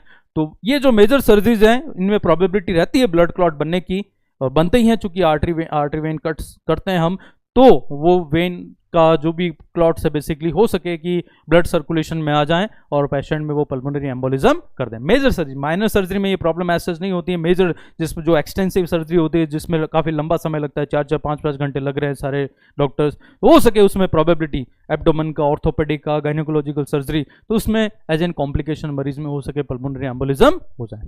क्लियर? फ्रैक्चर एंड ट्रोमा, ये भी एक बहुत जनरल कंडीशन है जो पल्मोनरी एम्बोलिज्म करती है। फ्रैक्चर एंड ट्रोमा, कई बार चोट लगती है तो कैपिलरी रप्चर हो जाती है, ब्लड सर्कुलेशन रप्चर हो जाता है, ब्लड क्लॉट बन जाते हैं, वो सर्कुलेशन में चले जाते हैं। फ्रैक्चर, बोन अगर फ्रैक्चर हो गया, बोन में हमको पता है कि बहुत ज़्यादा फैट होता है, और फैट जैसे ही बोन फ्रैक्चर होगी सर्कुलेशन में फैट आएगा और फैट आगे जाके फैट एम्बोलाई कॉज कर लेगा। क्लियर? देखते हैं कई बार साहब पेशेंट आया था जिसको फीमर का फ्रैक्चर था, डॉक्टर के पास ले गए, ऑर्थोपेडिक के पास, उसने प्लास्टर कर दिया, घर पे भेज दिया, 2 दिन तक तो सही रहा और तीसरे दिन अचानक मर गया। कुछ भी विशेष कोई हमको प्रॉब्लम पता चली नहीं और अचानक देखा कि मरीज की डेथ हो गई। अचानक हुआ क्या? एक्चुअली उस ऑर्थोपेडिक जो डॉक्टर था उसने ध्यान दिया नहीं, ऐसे ही उसने रिडक्शन कर लिया और वहाँ पर due to fracture condition fat release हुई और वो फैट उसके ब्लड सर्कुलेशन में आ गई, और सर्कुलेशन में आने के बाद 48 से 72 घंटे के अंदर अंदर उसने एम्बोलिज्म कर दिया इन पल्मोनरी आर्टरी, और पल्मोनरी आर्टरी में जैसे ऑब्स्ट्रक्शन हुआ ऑक्सीजन मिलेगा नहीं बॉडी को और बॉडी की क्या हो गई? डेथ हो गई, है ना। ऐसे अपेंडिक्स के केस में देखते हैं, एब्डोमिनल सर्जरी, अपेंडिसाइटिस हुआ था सर नॉर्मली कोई दिक्कत नहीं, लेकिन तीसरे दिन हम देखे 2 दिन बाद, तीसरे दिन बाद मरीज की डेथ हो गई। क्यों हो गया? एज इन कॉम्प्लिकेशन हो गया, वहाँ पे ध्यान दिया नहीं हमने अच्छे से और ब्लड क्लॉट रह गया सर्कुलेशन में और पेशेंट को हो गया पल्मोनरी एम्बोलिज्म। क्लियर? तो फ्रैक्चर एंड ट्रोमा की कंडीशन में 48 से 72 घंटे बाद एम्बोलिज्म होने की संभावना रहती है, तो तुरंत प्रॉम्प्ट एक्शन हमको लेना चाहिए साइन एंड सिम्टम्स के अकॉर्डिंगली। तो ये मेजर कॉजेज में बता रहा हूँ। हार्ट फेलियर की कंडीशन, हार्ट फेल है पेशेंट का, यही वही फेल आ गया दोबारा यहाँ पे, ये हार्ट फेल की बात हो रही है। हार्ट काम तो कर रहा है लेकिन उस लेवल से नहीं कर रहा कि उसका बॉडी का जो भी बॉडी ब्लड का ऑक्सीजन डिमांड है पूरा कर पाए, है ना। बीट तो कर रहा है लेकिन ऑप्टिमम कॉन्ट्रैक्शन नहीं कर रहा है, मेटाबॉलिक जो डिमांड है वो बॉडी की पूरी नहीं हो रही, उसके हिसाब से वो बीट नहीं कर रहा। हार्ट फेल्योर, बीट नहीं कर रहा तो बताओ सर्कुलेशन रैपिडली चलेगा क्या बॉडी में? नहीं चलेगा, ब्लड रुकेगा, ब्लड की स्पीड कम होगी, और स्पीड कम होगी तो स्पीड कम होते ही थ्रोम्बोसिस बनने की प्रोबेबिलिटी बढ़ जाती है, ब्लड क्लॉट कोगुलेशन होना स्टार्ट होता है, और वो फिर जाएगा पल्मोनरी आर्टरी में और एम्बोलिज्म मरीज को हो जाएगा। क्लियर? तो ये प्रोबेबली कुछ इटियोलॉजी हैं। इस तरफ मैं आपको बता रहा हूं कुछ रिस्क फैक्टर, इसके साथ साथ अगर ये फैक्टर्स भी हैं, peripheral inserted centre catheter. Clear? Risk factor में यहां हम बात करें smoking, obesity, pregnancy, advance age 50 साल से ऊपर,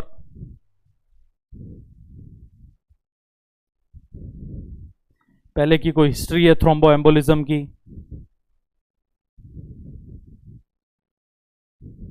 क्लियर? तो ये कुछ कंडीशन है, ये रिस्क बढ़ा देते हैं थ्रोम्बस बनने की। स्मोकिंग हम सबको पता है कोगुलेशन अल्टर करता है, थ्रोम्बस बनने की प्रोबेबिलिटी बढ़ाता है। स्मोकिंग करते हैं एमआई हो जाता है, तो सब में वही है, इसेमिया करता है, कोगुलेशन वहां पे होता है। ओबेसिटी, ओबेसिटी बढ़ेगा तो ओबेसिटी में फैट टिश्यू बढ़ते हैं और फैट एम्बोलाई होने की प्रोबेबिलिटी बढ़ती है वहां पर। प्रेगनेंसी, प्रेगनेंसी में आपने पढ़ा होगा physiological changes in the blood, है ना। Sorry, DIC, disseminated intravascular coagulation disease condition पढ़ा होगा, ब्लड हाइपर कोगुलेबिलिटी शो करता है, जगह जगह ब्लड सर्कुलेशन में क्लॉट बन जाते हैं due to the pregnancy condition. सब में नहीं होता, कुछ कुछ में होता है, तो ये भी एक रिस्क फैक्टर है। एज जैसे जैसे बढ़ती हैं तो हमने देखा है कि आर्टरी वेन का जो बेसिकली फ्लेक्सिबिलिटी वो कम हो जाती है, वो रिजिड हो जाती है, रिजिड होती है तो ऐसे थ्रोम्बस बनने की प्रोबेबिलिटी ज़्यादा होती है। सर्कुलेशन भी स्टेगनेंट होने लग जाता है, रुकने लग जाता है, थ्रोम्बस बनने की प्रोबेबिलिटी वहाँ पे बढ़ जाएगी। पहले से हिस्ट्री रही हुई है, कई लोग ससेप्टिबल होते हैं, कई लोग सेंसिटिव होते हैं कि रिपीटेटिवली उनके अंदर थ्रोम्बस या एम्बोलाई बनता रहता है, तो इन लोगों की अगर हिस्ट्री है तो ये भी एक तरीके से रिस्क फैक्टर है, पेशेंट में हो सके पल्मोनरी एम्बोलिज्म हो जाए। क्लियर? तो ये रिस्क फैक्टर है, not always causes the embolism, but sometime the risk factor added with the definite etiology and then they cause the pulmonary embolism condition more severely. Clear? तो deep vein thrombosis है, peripheral inserted central catheter है, prolong immobility है, major surgery अगर है मरीज की, fracture and trauma की condition है, हार्ट फेलियर की कंडीशन है, तो प्रॉबेबली हो सकता है एम्बोलिज्म। साथ में रिस्क फैक्टर है smoking, obesity, pregnancy, advance age, history है थ्रोम्बो एम्बोलिज्म की, पेशेंट में एम्बोलिज्म की कंडीशन हो सकती है। क्लियर? तो ईटियोलॉजी वाइज बहुत क्वेश्चन आते हैं, याद रखना है, इन सब से पेशेंट को पल्मोनरी एम्बोलिज्म हो सकता है। नेक्स्ट बात हम करें ईटियोलॉजी की, ईटियोलॉजी पे बहुत क्लिनिकल मैनिफेस्टेशन की और इस पे बहुत क्वेश्चन आते हैं। सबसे पहले क्या सिम्टम आएगा, मोस्ट फ्रीक्वेंट कौन से आते हैं? क्लियर? तो बहुत सारे क्वेश्चन आते हैं, ध्यान से सुनना, इसको बहुत इंपॉर्टेंट है। क्लिनिकल मैनिफेस्टेशन या साइन और symptoms. First of all chest pain, initial symptom है ये, कई बार क्वेश्चन आ चुका। एम्बोलिज्म होगा सबसे पहले तुरंत पेशेंट को कौन सा सिम्टम आएगा?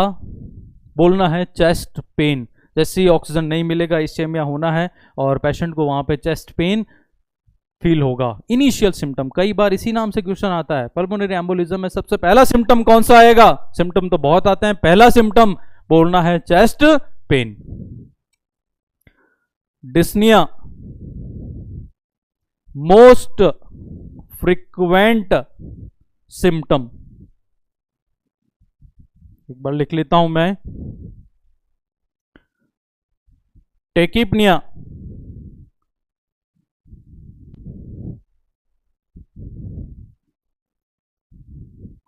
Most frequent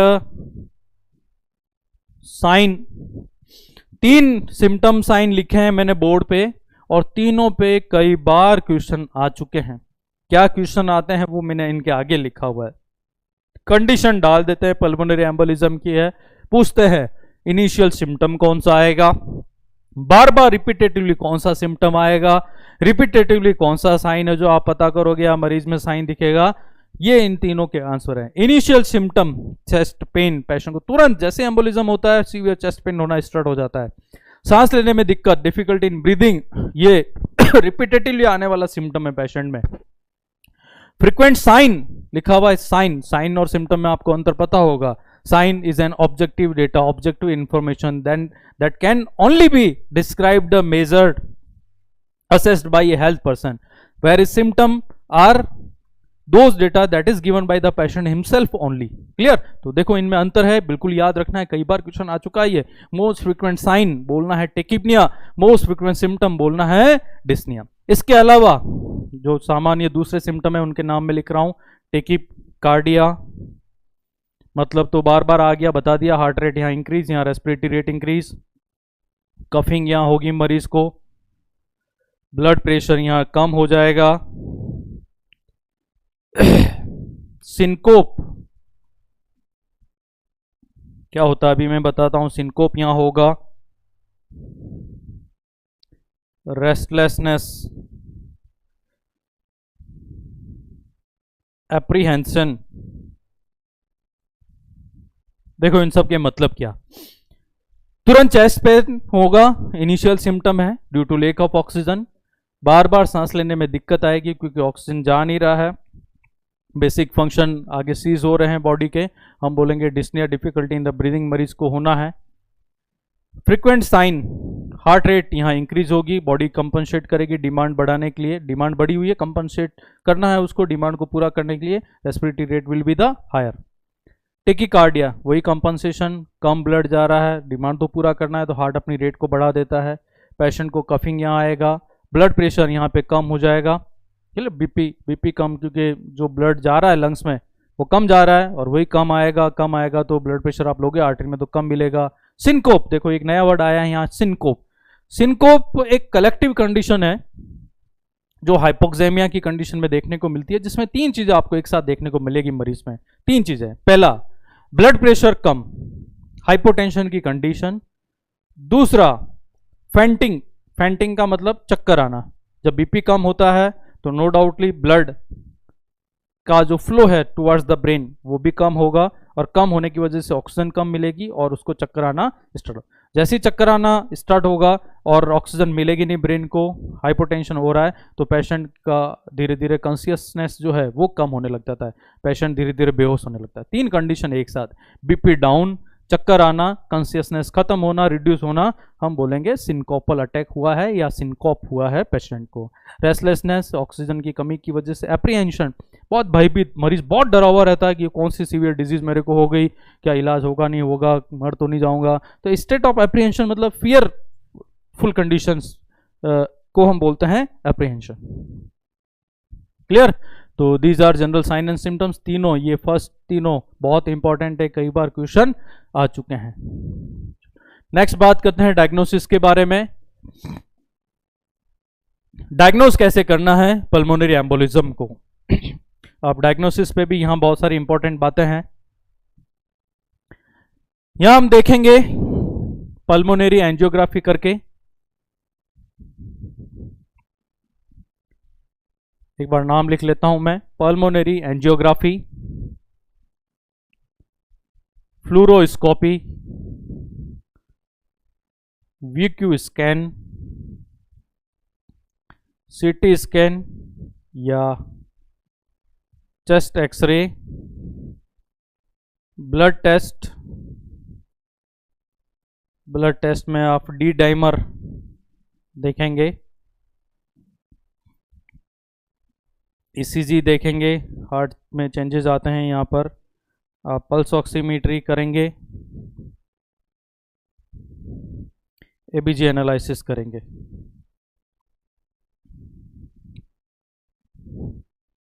clear? चलो देखो ये सारे टेस्ट करने हैं और सबसे कुछ न कुछ विशेष जानकारी हमको देखने को मिलेगी। वन बाय वन बात करते हैं। First of all pulmonary angiography.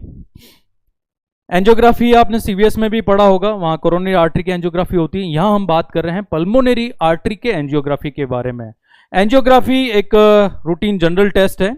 यहां एक contrast dye, radio opaque dye डाली जाती है हमारे वेन के अंदर बाय ए लॉन्ग कैथेटर, और वो डाई जाती है ब्लड के through into the pulmonary artery. आप देख रहे हैं यहां हार्ट है, क्लियर, और यहां से जा रही है पल्मोनरी आर्टरी। हम क्या करते हैं, एक कैथेटर डालते हैं हमारी लॉन्ग वेन से, it may be the jugular vein, may be the subclavian vein, brachial vein, कहीं से भी डालेंगे कैथेटर, और कैथेटर के थ्रू हम डालेंगे रेडियो ओपेक डाई। और जब डाई यहां से जाएगी तो इसका हम एक्सरे लेंगे और आपको पता चलेगा कि डाई जहां तक है बिना अनइंटरप्टेडली जा रही है तो कोई ऑब्स्ट्रक्शन नहीं है, लेकिन सपोज वहां कोई ना कोई ब्लॉक है तो उसके आगे डाई आपको एक्सरे में नहीं दिखेगी, विजुलाइजेशन होता है पिक्चर के ऊपर, तो ये कंफर्म बता देता है कि वहां पर किसी न किसी चीज का वहां पे ऑब्स्ट्रक्शन ब्लॉकेज जरूर हुआ है। तो that is general test to detect any congenital abnormality of pulmonary artery as well as any thromboembolic condition of the pulmonary artery। तो यहाँ हम एम्बोलिक कंडीशन देख रहे हैं तो यहाँ पे किया जाता है पल्मोनरी एंजियोग्राफी। अब सामान्य टेस्ट है लेकिन कुछ जानकारियां यहाँ होनी चाहिए। इन्वेजिव प्रोसीजर है ये, तो कोई भी इन्वेजिव प्रोसीजर बिना इन्फॉर्म कंसेंट के हमको नहीं करना चाहिए। रिटर्न इन्फॉर्म्ड कंसेंट मरीज का जरूर लेना चाहिए। पहले सब कुछ बताओ इसके बारे में डिटेल, क्या प्रोसीजर है, क्या साइड इफेक्ट हो सकता है, क्यों हम कर रहे हैं, कितना टाइम लगेगा, क्या साइड कॉम्प्लिकेशन हो सकते हैं, सब बताना है। क्योंकि इन्वेजिव प्रोसीजर है, sometime hyper sensitivity may be there due to the dye, due to the procedure condition, तो हो सके पेशेंट की डेथ भी हो सके, वैसे बहुत कम होता है, रेयरली होता नहीं है, लेकिन सेंसिटिविटी डिपेंड करती है इंडिविजुअल टू इंडिविजुअल। तो इन्फॉर्म कंसेंट लेना है, पहली बात। दूसरी बात, डाई जो हम डालते हैं उसमें आयोडीन होता है और आयोडीन के प्रति कई लोग सेंसिटिव होते हैं, हाइपर सेंसिटिविटी ये डाई कर सकती है, तो पहले EST जरूर करा लेना चाहिए, एंटी सेंसिटिविटी टेस्ट। क्या ये डाई सेंसिटिव तो नहीं है उस पेशेंट के लिए, अदरवाइज हाइपर सेंसिटिविटी होगी, एनाफाइलेक्टिक शॉक भी लग सकता है पेशेंट को, ये नहीं, OST कर लेना है। मरीज की हिस्ट्री ले लेनी है कि भाई आपको सी फूड से एलर्जी तो नहीं है, आयोडीन से एलर्जी तो नहीं है, क्योंकि सी फूड जो समुद्री फूड होते हैं उसमें भी आयोडीन होता है, पेशेंट वो खाता है तो कई बार एलर्जी होती है, तो पहले पूछ लेना है। अगर उससे एलर्जी है सी फूड तो नो डाउटली उसको इस डाई से भी होगी, क्योंकि इसमें भी आयोडीन होता है और सभी सी फूड में आयोडीन होता है। टेस्ट जो हम करते हैं, जो डाई हम डालते हैं, ये 8 घंटे बाद एज बॉडी से बाहर निकलती, तो ज़्यादा फ्लूइड इंटेक बढ़ाना चाहिए आफ्टर द टेस्ट। ये मरीज को बोलना है टेस्ट हो जाए, ज़्यादा पानी पियो आप। कई बार डाई डालते ही चेस्ट पेन हो सकता है, जैसे डाई जाती है तो सेंसिटिव करती है, ये सेंसिटिविटी कॉज करती है, पेशेंट को चेस्ट पेन हो सकता है, तो बोलना ये नॉर्मल बात है, सबसाइड हो जाएगा, है ना। सॉल्टी टेस्ट हो सकता है, खारा, क्योंकि आयोडीन सॉल्ट होता है तो टेस्ट उसका थोड़ा सा चेंज हो सकता है। तो ये जनरल बातें हैं, ये बतानी है ड्यूरिंग पल्मोनरी एंजियोग्राफी। क्लियर? तो सिंपल टेस्ट है, डाई डालेंगे, एक्सरे लेंगे, देख लेंगे।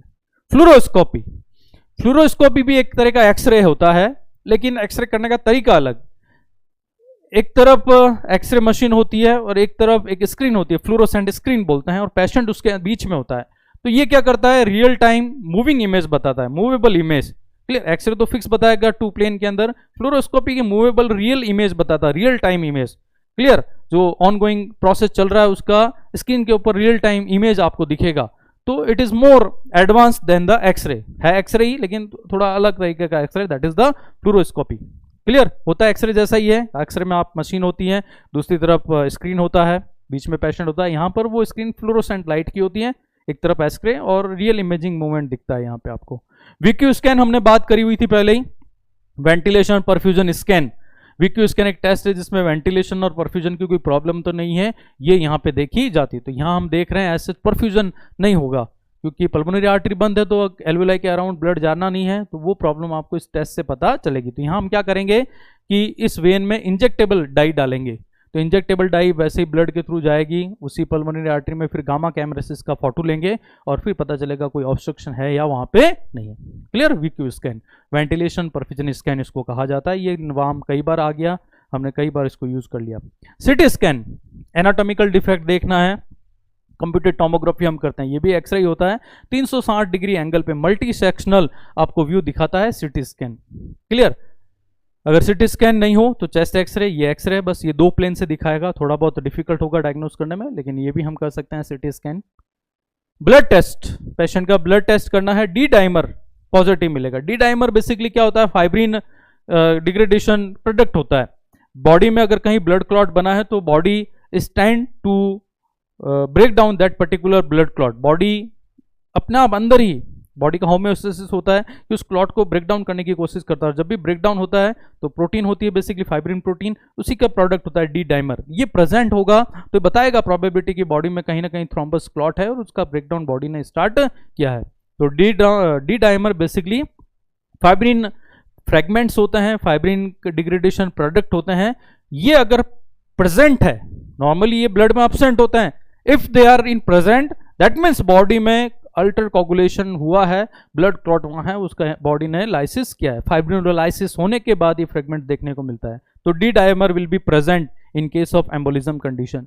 ईसीजी हार्ट पे अफेक्ट आ रहा, आप देख रहे हैं हार्ट रेट बढ़ रही है यहाँ पर ड्यू टू द कंपनसेशन, तो heart rate will B high. ECG में आपको टॉल जो आर वेव्स हैं उनके बीच में बॉक्सेस को गिन के आप रेट पता कर सकते हैं, ईसीजी चेंजेस देखने को मिलेगा।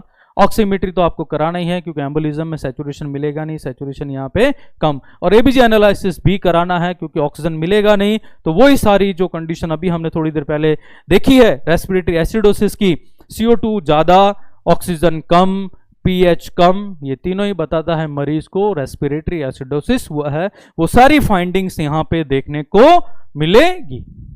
क्लियर? तो जैसे जैसे हम आगे जा रहे हैं, ज्यादातर टेस्ट रिपीटेटिवली आ रहे हैं, वही सारी चीजें आ रही है तो समझने में भी आसानी है। एबीजी एनालिसिस कई बार आ गया, ऑक्सीमेट्री कई बार आ गया, ईसीजी में देखा है।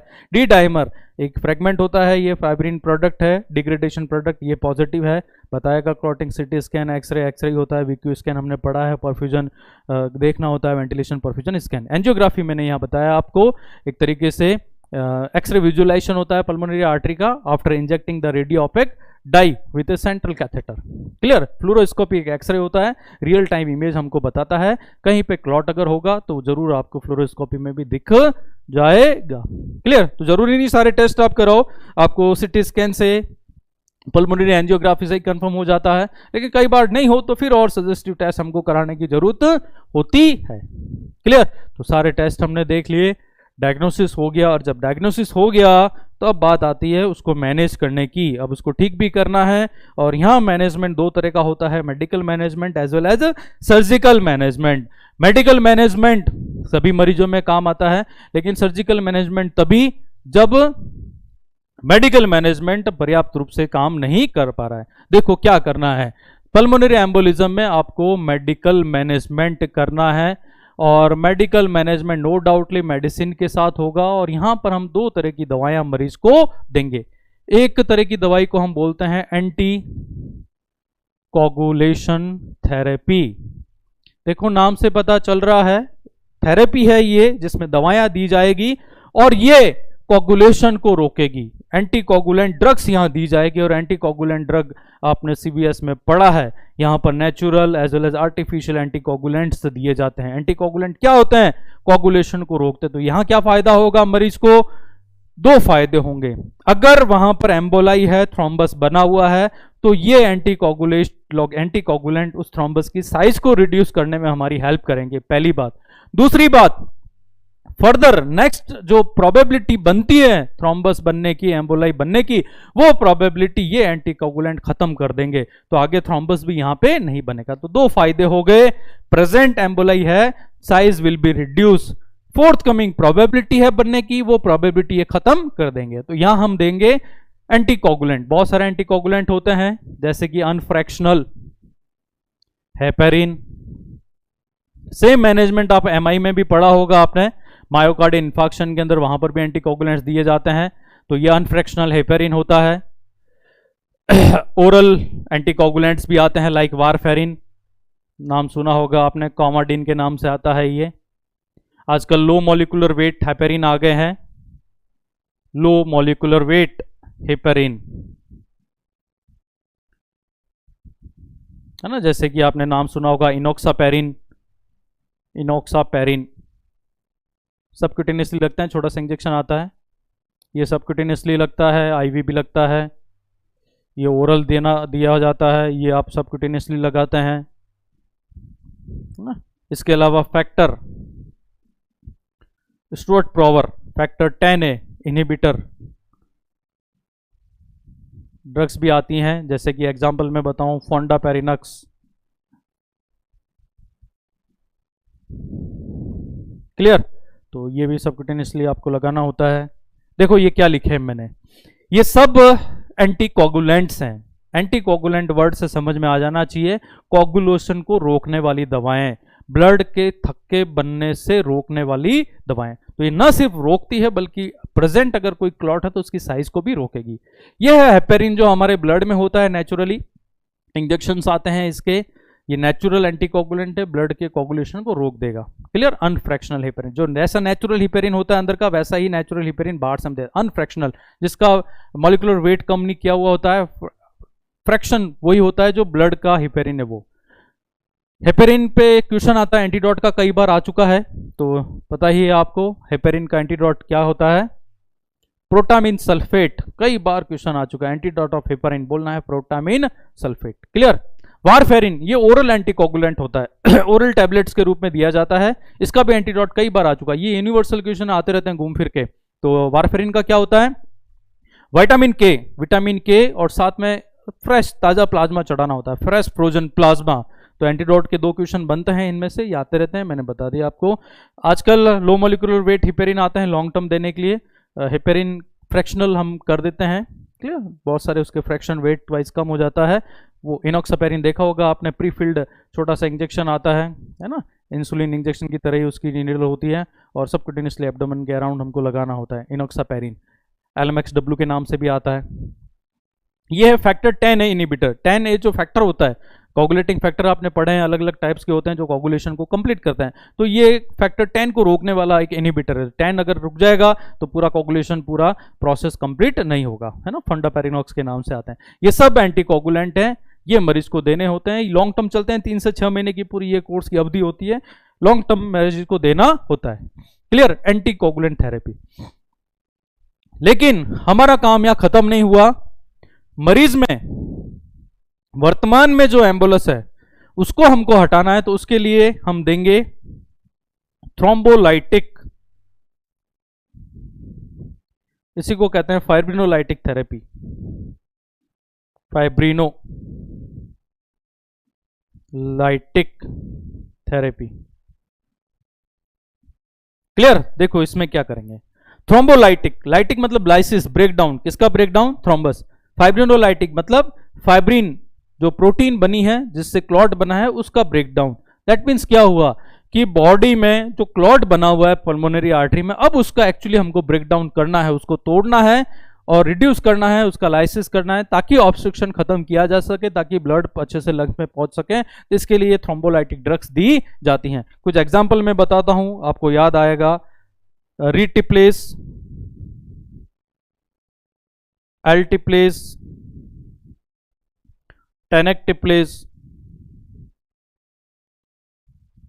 यूरोकाइनेस कॉमनली दिया जाता है, नाम सुना होगा आपने। क्लियर। तो ये सारी ड्रग, इनको टिश्यू प्लाज्मिनोजन एक्टिवेटर भी कहते हैं, टिश्यू प्लाज्मिनोजन एक्टिवेटर। ये क्या करते हैं, प्लाज्मिनोजन जो प्रोटीन होती है उसको एक्टिवेट करके प्लाज्मिन में कन्वर्ट करते हैं, और ये प्लाज्मिन फाइब्रिन का जो प्रोटीन, फाइब्रिन जो प्रोटीन है उसका ब्रेकडाउन करती है, उसका लाइसिस करवाती है, और इस तरीके से क्लॉट जो बना हुआ है उसका ब्रेकडाउन होना स्टार्ट वहां पे हो जाता है। इनको टिश्यू प्लाज्मिनोजन एक्टिवेटर भी कहते हैं ना, प्लाज्मिन को एक्टिवेट करने वाले। क्लियर। स्ट्रेप्टोकाइनेज, एसटीके सुना होगा आपने, स्ट्रेप्टोकाइनेज। तो ये सब टिश्यू प्लाज्मिनोजन एक्टिवेटर्स होते हैं, थ्रोम्बोलाइटिक काम करते हैं, थ्रोम्बस को रिड्यूस करने का काम ये करते हैं। क्लियर। तो दोबारा बता दूं, मेडिकल मैनेजमेंट में 2 ही तरह की ड्रग यहाँ काम में ली जाती हैं, एक एंटीकोगुलेंट थेरेपी जिसमें ये कोगुलेंट दिए जाते हैं, एंटीकोगुलेंट्स, और ये है थ्रोम्बोलाइटिक ड्रग्स, थ्रोम्बोलाइसिस करने के लिए, थ्रोम्बस का ब्रेकडाउन करने के लिए, लाइक रिटिप्लेस, एल्टिप्लेस, टेनेक्टिप्लेस, यूरोकाइनेस। क्लियर। स्ट्रेप्टोकाइनेस भी हो सकता है। तो ये 2 तरह की दवाएं हमको मरीज को देनी है, मरीज में क्लॉट जो बना है वो खत्म हो जाएगा, और एज सच जो सर्कुलेशन की प्रॉब्लम है वो यहां पे खत्म हो जाएगी। लेकिन यहां पर कई बार हम देखते हैं कि क्लॉट बहुत बड़ा होता है और दवाइयों से उसको डिसॉल्व करना थोड़ा बहुत मुश्किल होता है, समय भी ज्यादा लगता है, पेशेंट में सिम्टोमेटिक कोई फायदा जल्दी होता नहीं है। तब हम इतना वेट नहीं कर सकते, मरीज की जान भी बचानी है। तब मेडिकल मैनेजमेंट के साथ साथ सर्जिकल मैनेजमेंट भी किया जाता है। क्लियर। सर्जिकल मैनेजमेंट, सर्जरी यहां की जाती है। अब सर्जरी यहां किसकी, वही जो एम्बोलाई बना है उसको कट करके बाहर निकालना पड़ेगा, और सर्जिकल मैनेजमेंट को बोला जाता है एम्बोलेक्टॉमी। देखो नाम से पता चल रहा है, एम्बोलाई को कट करके हटाना, रिमूव करना, सर्जरी की जाएगी और एम्बोलाई को कट करके हटाएंगे, क्योंकि नॉर्मली वो ड्रग से रिजॉल्व नहीं हो रहा है, तो सर्जरी को हम बोलते हैं एम्बोलेक्टॉमी। ये सर्जरी करने के दो तरीके हैं, एक open bypass surgery, open bypass surgery, और दूसरा तरीका होता है ट्रांसवीनस कैथेटर डालते हुए, ट्रांसवीनस कैथेटर अप्रोच। क्लियर? ये फिर दो तरह का होता है, एक को बोला जाता है एस्पिरेशन एम्बोलेक्टॉमी, एक को बोला जाता है रियोलाइटिक एम्बोलेक्टॉमी। देखो सबके मतलब मैं बता रहा हूं आपको, थोड़ा इधर ध्यान से सुने। यह है सर्जरी। एम्बोलेक्टॉमी का मतलब तो मैंने बता दिया, cut and removal of the emboli. Emboli मतलब वही थ्रोम्बस जो वहां जाके फंस गया है, सर्जरी से इसको हटाएंगे। अब देखो सर्जरी कैसे की जाती। हार्ट है यहां पर, ये पल्मोनरी आर्टरी, और यहां पे सपोज हमारा ये थ्रोम्बस फिक्स है, ये एम्बोलाई जाके स्टक हो गया, इसको हटाना है। दो तरीके से इसको हटा सकते हैं। पहला तो ओपन बाईपास सर्जरी। ओपन का मतलब हार्ट को खोल दिया, बॉडी को खोल दिया, पेशेंट को HL मशीन पे रखा, हार्ट लंग मशीन आती है एक, क्योंकि जब तक ये ऑपरेशन करेंगे तब तक बॉडी की डिमांड ऑक्सीजन की इस मशीन से पूरी होगी ना, पेशेंट को बाईपास कर देते हैं। हार्ट और लंग इन दोनों स्ट्रक्चर को बाईपास कर देते हैं, और पेशेंट में तब तक जो डिमांड है वो HL मशीन से पूरी होती है, हार्ट लंग मशीन। ये सेपरेट हो गया, बॉडी में ही है, और फिर ओपनली आर्टरी को कट करेंगे, एम्बोलाई को कट करेंगे, हटाएंगे, आर्टरी को दोबारा से वहां पे रिसुचरिंग करके क्लोज करेंगे, बॉडी को वापस पैक कर देंगे। इसको हम बोलते हैं ओपन बाईपास। आपने हार्ट सर्जरी भी सुना होगा, यह है एम्बोलाई की सर्जरी। क्लियर? कॉम्प्लिकेटेड है लिटिल बिट, लेकिन एश्योरेंस पूरा है कि कंप्लीट एम्बोलाई यहां से कट करके हम हटा सकते हैं। लेकिन चूंकि ओपन है तो थोड़ी बहुत सर्जिकल कॉम्प्लिकेशन प्रोबेबिलिटी यहां पर ज्यादा है। चूंकि सर्जिकल कॉम्प्लिकेशन होने की प्रोबेबिलिटी ज्यादा है, तो हमने लेस थ्रेटनिंग एक मेथड खोजा है, इसको बोलते हैं ट्रांसवीनस कैथेटर एम्बोलेक्टॉमी। नाम से पता चल रहा है वेन के थ्रू, ट्रांसवीनस मतलब वेन के थ्रू एक कैथेटर हम डालेंगे। लॉन्ग वेन जो बॉडी की है ना, बड़ी वेन्स, वहां से कैथेटर डालते हैं, और कैथेटर डालने के बाद इन दो तरीकों से एम्बोलेक्टॉमी की जाती है, या तो ये तरीका या ये तरीका। देखो इसमें क्या लिखा हुआ है, एस्पिरेशन एम्बोलेक्टॉमी। क्या करा हमने, लॉन्ग वेन, सपोज पांव की वेन से कैथेटर डाला, फीमोरल वेन से, इंफीरियर वेना केवा से गया वो राइट एट्रिया में, राइट वेंट्रिकल, और राइट वेंट्रिकल से चला गया यहाँ पल्मोनरी आर्टरी में। अब ये एम्बोलाई मुझे निकालना है, तो मैं क्या करूंगा, एस्पिरेशन। इस कैथेटर के आगे सक्शन कैथेटर लगा हुआ है, ये इस एम्बोलाई को शक करेगा, शकिंग back.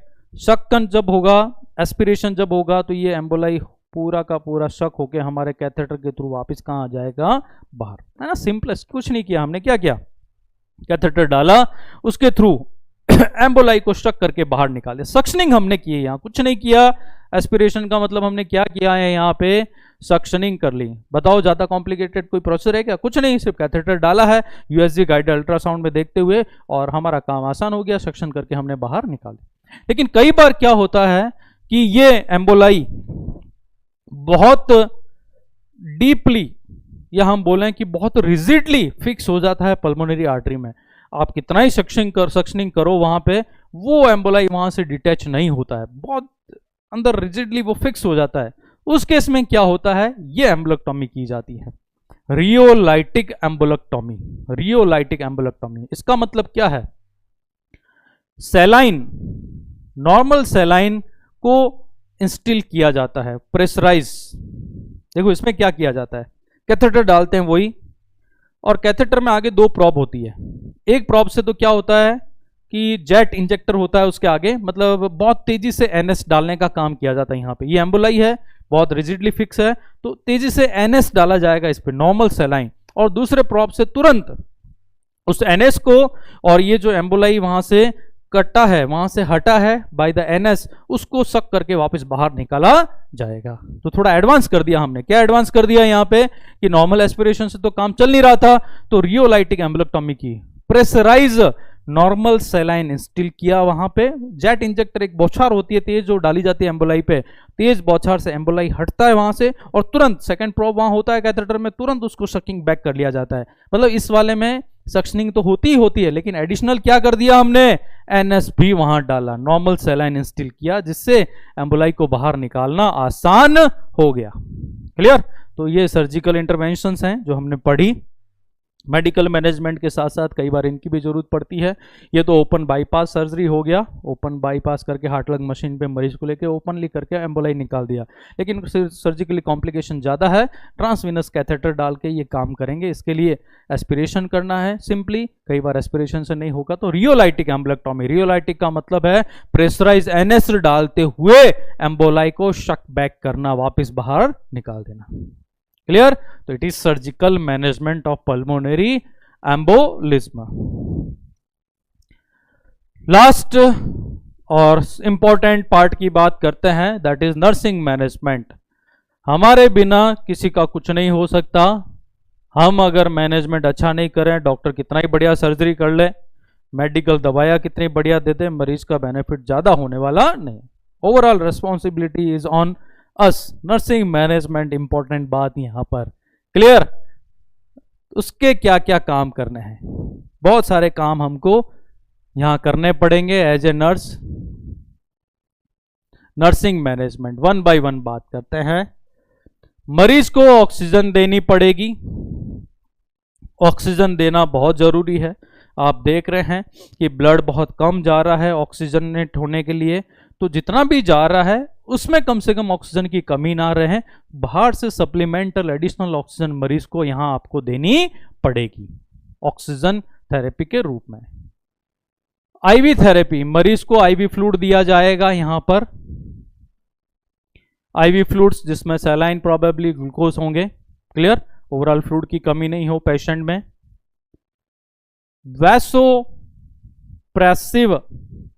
Therapy, वैसोप्रेसिव therapy, blood pressure चूंकि यहां कम हो गया, अब बीपी बढ़ाना है, बीपी कम हो गया तो सारे सिस्टम फेल हो गए क्योंकि ब्लड जा नहीं रहा प्रेशर के साथ।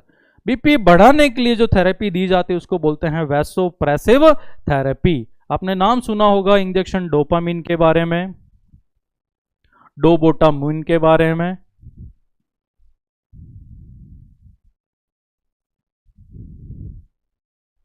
क्लियर? ये डोपामिन डोबोटामिन क्या है? बेसिकली वैसोप्रेशर एजेंट्स हैं जो वैसोप्रेसिन जो हार्मोन है उसकी तरह एक्ट करते हैं। आपने पढ़ा होगा पिट्यूटरी ग्लैंड के अंदर, और तुरंत ही ये ब्लड प्रेशर को क्या करते हैं, इनहेंस कर देते हैं, इंक्रीज कर देते हैं। यहाँ बढ़ाना है क्योंकि बीपी कम हो गया, क्योंकि ब्लड कम जा रहा है हार्ट के अंदर लंग्स के थ्रू, तो बढ़ाने के लिए हमको वैसोप्रेसिव थेरेपी देनी पड़ेगी। सेडेटिव, हालांकि रेस्पिरेटरी सिस्टम के डिसऑर्डर में सेडेटिव हम नहीं देते हैं क्योंकि रेस्पिरेटरी सेंटर डिप्रेस होता है, लेकिन यहां सेडेटिव देना पड़ता है क्योंकि पेशेंट बहुत ज्यादा एंग्शियस है, बहुत ज्यादा एप्रीहेंशन की कंडीशन में, साइन एंड सिम्टम्स में लिखा बहुत ज्यादा भयभीत रहता है, और भयभीत रहेगा, एंजाइटी बढ़ेगी तो ऑक्सीजन की और डिमांड बढ़ेगी, मेटाबॉलिक डिमांड बढ़ेगी। वैसे ही मरीज नहीं ले रहा है तो हमको यहाँ पेशेंट को थोड़ा सेडेट करना पड़ेगा so that patient get relaxed, cool and calmer. हमें सेडेटिव्स यहाँ पे मरीज को एज प्रेस्क्राइब्ड देने पड़ेंगे। यूरिनरी कैथेटराइजेशन करना पड़ेगा, ये मॉनिटर करने के लिए है इनटेक आउटपुट। फ्लूइड रिटेंशन तो नहीं हो रहा है, कोई सेकेंडरी कॉम्प्लिकेशन तो नहीं हो रहा है, यूरिनरी कैथेटर मरीज को लगाना पड़ेगा। एंटी, बहुत इंपॉर्टेंट बात बता रहा हूं डीवीटी के केस में, एंटी एम्बोलिज्म स्टॉकिंग मरीज को पहनानी है, या आजकल intermittent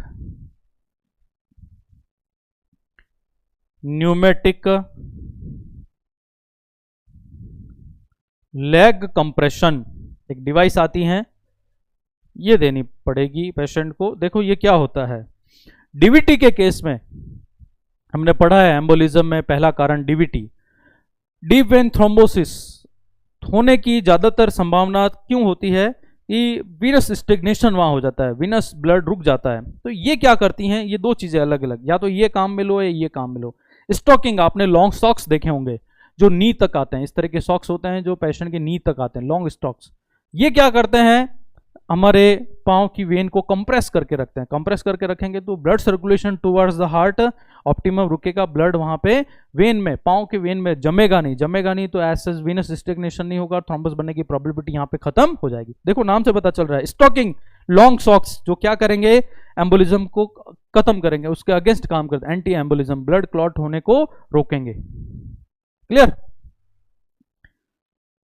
intermittent pneumatic leg compression, ये एक दूसरी डिवाइस है, इलेक्ट्रॉनिक डिवाइस होती हैं इस तरीके की, ये एक डिवाइस है, इसमें पेशेंट के पांव डाल देते हैं और ये क्या करती है डिवाइस, इंटरमिटेंटली एक रेगुलर इंटरवल के बाद मूव करती है। तो जैसे ये पांव को मूव करेगी, सर्कुलेशन क्या करेगी, बढ़ाएगी, साथ में कंप्रेशन भी करेगी, पांव अंदर गए, दबाएगी, मूव करेगी तो ब्लड जो रुका हुआ था पाँव की तरफ वो जाएगा हार्ट की तरफ और ब्लड क्लॉटिंग की जो प्रोबेबिलिटी रहती है वो खत्म हो जाएगी। तो ये वाला काम कहाँ करना है, जहाँ डीवीटी है मरीज को, जहाँ बहुत ज़्यादा प्रोलॉन्ग इमोबिलिटी है, क्लियर, वहाँ पे ये वाला काम हमको करना है। और जब डीवीटी हो तो थोड़ा सा ध्यान रखना है कि पाँव जो है मरीज के वो भी ऊपर उठा के रखना है, एलिवेट द फुट, है ना। मैंने बोला कि डीवीटी की प्रॉब्लम है यहाँ मरीज को, पाँव नीचे है तो ब्लड वहीं रहेगा और थ्रोम्बोसिस बढ़ेगा, तो हमको पाँव को पिलो के ऊपर एलिवेट करके रख देना है। तो पिलो के ऊपर एलिवेट करने से क्या फायदा होगा कि हार्ट की तरफ ब्लड जाएगा तो थ्रोम्बोसिस बनने की प्रोबेबिलिटी वहां पे खत्म हो जाएगी। क्लियर। ये सिर्फ और सिर्फ डीवीटी के केस में आपको करना है। पूरा मरीज जो है ओवरऑल उसको आपको सेमी फाउलर पोजीशन देनी है ना, ब्रीदिंग डिफिकल्टी हो रही है वो डिफिकल्टी इस पोजीशन में खत्म हो जाएगी। बोलना सेमी फाउलर पोजीशन हम मरीज को देंगे, ओवरऑल मरीज को देनी है। ये तो तभी जब डीवीटी हो तब फुट बड़ा ऊपर उठाना, बाकी अदरवाइज उठाने की जरूरत नहीं है। और बॉडी पूरी कौन सी पोजीशन में रहेगी, सेमी फाउलर, नीचे से जो हेड एंड है वो 30 डिग्री तक उठा हुआ होना चाहिए। यहां पर एक्टिव पैसिव एक्सरसाइज कराएंगे मरीज को।